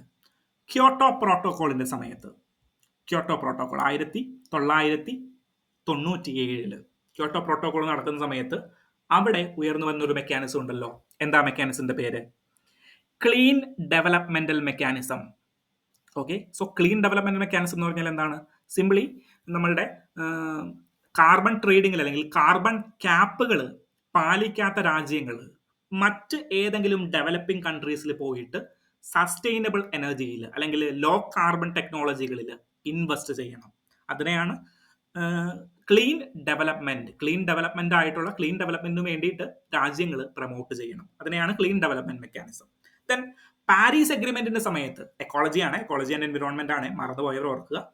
നമ്മളുടെ പാരീസ് അഗ്രിമെന്റിന്റെ സമയത്ത് COP21 2015 പാരീസിൽ നടക്കുന്ന സമയത്ത് അവിടെ ഈ ക്ലീൻ ഡെവലപ്മെന്റ് മെക്കാനിസത്തിനെ മാറ്റിയിട്ട് നമ്മൾ sustainable development mechanism, so sustainable development mechanism എന്ന് പറഞ്ഞ ഒരു കാര്യം നമ്മൾ ഇൻട്രൊഡ്യൂസ് ചെയ്തു. സോ അതേപോലെ ജപ്പാൻ ഇൻട്രൊഡ്യൂസ് ചെയ്യുന്നത് അത് UNFCC അല്ലെങ്കിൽ കോൺഫറൻസ് ഓഫ് പാർട്ടീസ് ഇൻട്രൊഡ്യൂസ് ചെയ്ത ഒരു കാര്യമാണെങ്കിൽ ഇതൊരു കൺട്രി ഇൻട്രൊഡ്യൂസ് ചെയ്യുന്ന ഒരു കാര്യമാണ്, ജോയിന്റ് ക്രെഡിറ്റിംഗ് മെക്കാനിസം അല്ലെങ്കിൽ GCM. സോ ഇത് പ്രകാരം എന്താ ചെയ്യുന്നത്, നോർമലി എന്താണ് ലോ കാർബൺ എക്യുപ്മെന്റുകൾ, ലോ കാർബൺ ഇൻഫ്രാസ്ട്രക്ചറുകളിൽ ഡെവലപ്പിംഗ് കൺട്രീസിലേക്ക് നമ്മളുടെ ജപ്പാൻ ഇൻട്രൊഡ്യൂസ് ചെയ്യുക അല്ലെങ്കിൽ ജപ്പാൻ ഇൻവെസ്റ്റ് ചെയ്യും. സോ പെർട്ടിക്കുലർലി ചോദിക്കാം, joint crediting mechanism recent seen in news is related to United Nations Framework Convention of Climate Change. Then വേറെ എന്താണ്, യുണൈറ്റഡ് നേഷൻസ് എൻവിറോൺമെന്റൽ പ്രോഗ്രാം അല്ലെങ്കിൽ പ്ലാസ്റ്റിക് ഇന്നൊവേഷൻ പ്രോഗ്രാം. ദെൻ അതിൽ നമ്മളുടെ Japan India relation അല്ലെങ്കിൽ Japan investment in carbon, low carbon technology എന്നൊക്കെ ചോദിക്കാനായിട്ടുള്ള സാധ്യതയുണ്ട്, ചിലപ്പോൾ ചോദിച്ചേക്കാം. അപ്പോൾ ജോയിന്റ് ക്രെഡിറ്റിംഗ് മെക്കാനിസം എന്താണെന്നുള്ളത് ഒന്ന് ബ്രീഫായിട്ട് അറിഞ്ഞിരിക്കുക. സോ ഇത്രയേ ഉള്ളൂ. ഇതിൽ പെർട്ടിക്കുലർലി ഇന്ത്യക്ക് മാത്രമായിട്ട് നടത്തുന്നതാണ്, പെർട്ടിക്കുലർലി ഇന്ത്യക്ക് മാത്രമല്ല ഡെവലപ്പിംഗ് കൺട്രീസിലേക്ക് മൊത്തമായിട്ട് പല രാജ്യങ്ങൾക്ക് വേണ്ടിയിട്ടും എന്ത് ചെയ്യാം, സോ പല രാജ്യങ്ങൾക്ക് വേണ്ടിയിട്ടും ഇത് കൊടുക്കാനായിട്ട് സാധിക്കും. അതിൽ ഇന്ത്യയുമായിട്ട് കമ്മ്യൂണിക്കേറ്റ് ചെയ്തിട്ട് അല്ലെങ്കിൽ ഇന്ത്യയുമായിട്ട് മുന്നേറിക്കൊണ്ട് നമ്മൾ ഇങ്ങനെ ഒരു പ്രോഗ്രാം ഇന്ത്യയിൽ ചെയ്യുന്നു. സോ ഇത് നമ്മളുടെ നാഷണലി ഡിറ്റർമൈൻഡ് കോൺട്രിബ്യൂഷൻസ് ഉണ്ടല്ലോ, എവിടെയാ കേട്ടിട്ടുള്ളത്? 2015 COP21 പാരീസിൽ നടന്ന പാരീസ് എഗ്രിമെന്റിൽ നാഷണലി ഡിറ്റർമൈൻഡ് കോൺട്രിബ്യൂഷൻസ്. സോ ഇന്ത്യയുടെ കോൺട്രിബ്യൂഷൻസുമായിട്ട് അലൈൻ ചെയ്ത് പോകുന്ന ഒന്നാണ്. ഇന്ത്യയിൽ കൂടുതൽ ഇൻവെസ്റ്റ്മെന്റുകൾ വരുന്നു. സോ നമ്മളുടെ നാഷണലി ഡിറ്റർമൈൻസ് കോൺട്രിബ്യൂഷൻസ് കുറച്ചും കൂടി ഇൻക്രീസ് ചെയ്യാനായിട്ടുള്ള, നമ്മളുടെ ക്ലൈമറ്റ് സസ്റ്റൈനബിലിറ്റി കുറച്ചും കൂടി ഇംപ്രൂവ് ചെയ്യാനായിട്ടുള്ള ഒരു കാരണമാണ്, അല്ലെങ്കിൽ ഒരു യൂസ്ഫുൾ ആയിട്ടുള്ളൊരു സ്റ്റെപ്പാണ് ഈ ജോയിന്റ് ക്രെഡിറ്റിംഗ് മെക്കാനിസം എന്ന് പറയുന്നത്. ഓക്കെ, സോ ഇതൊന്ന് മനസ്സിലാക്കിയിരിക്കുക.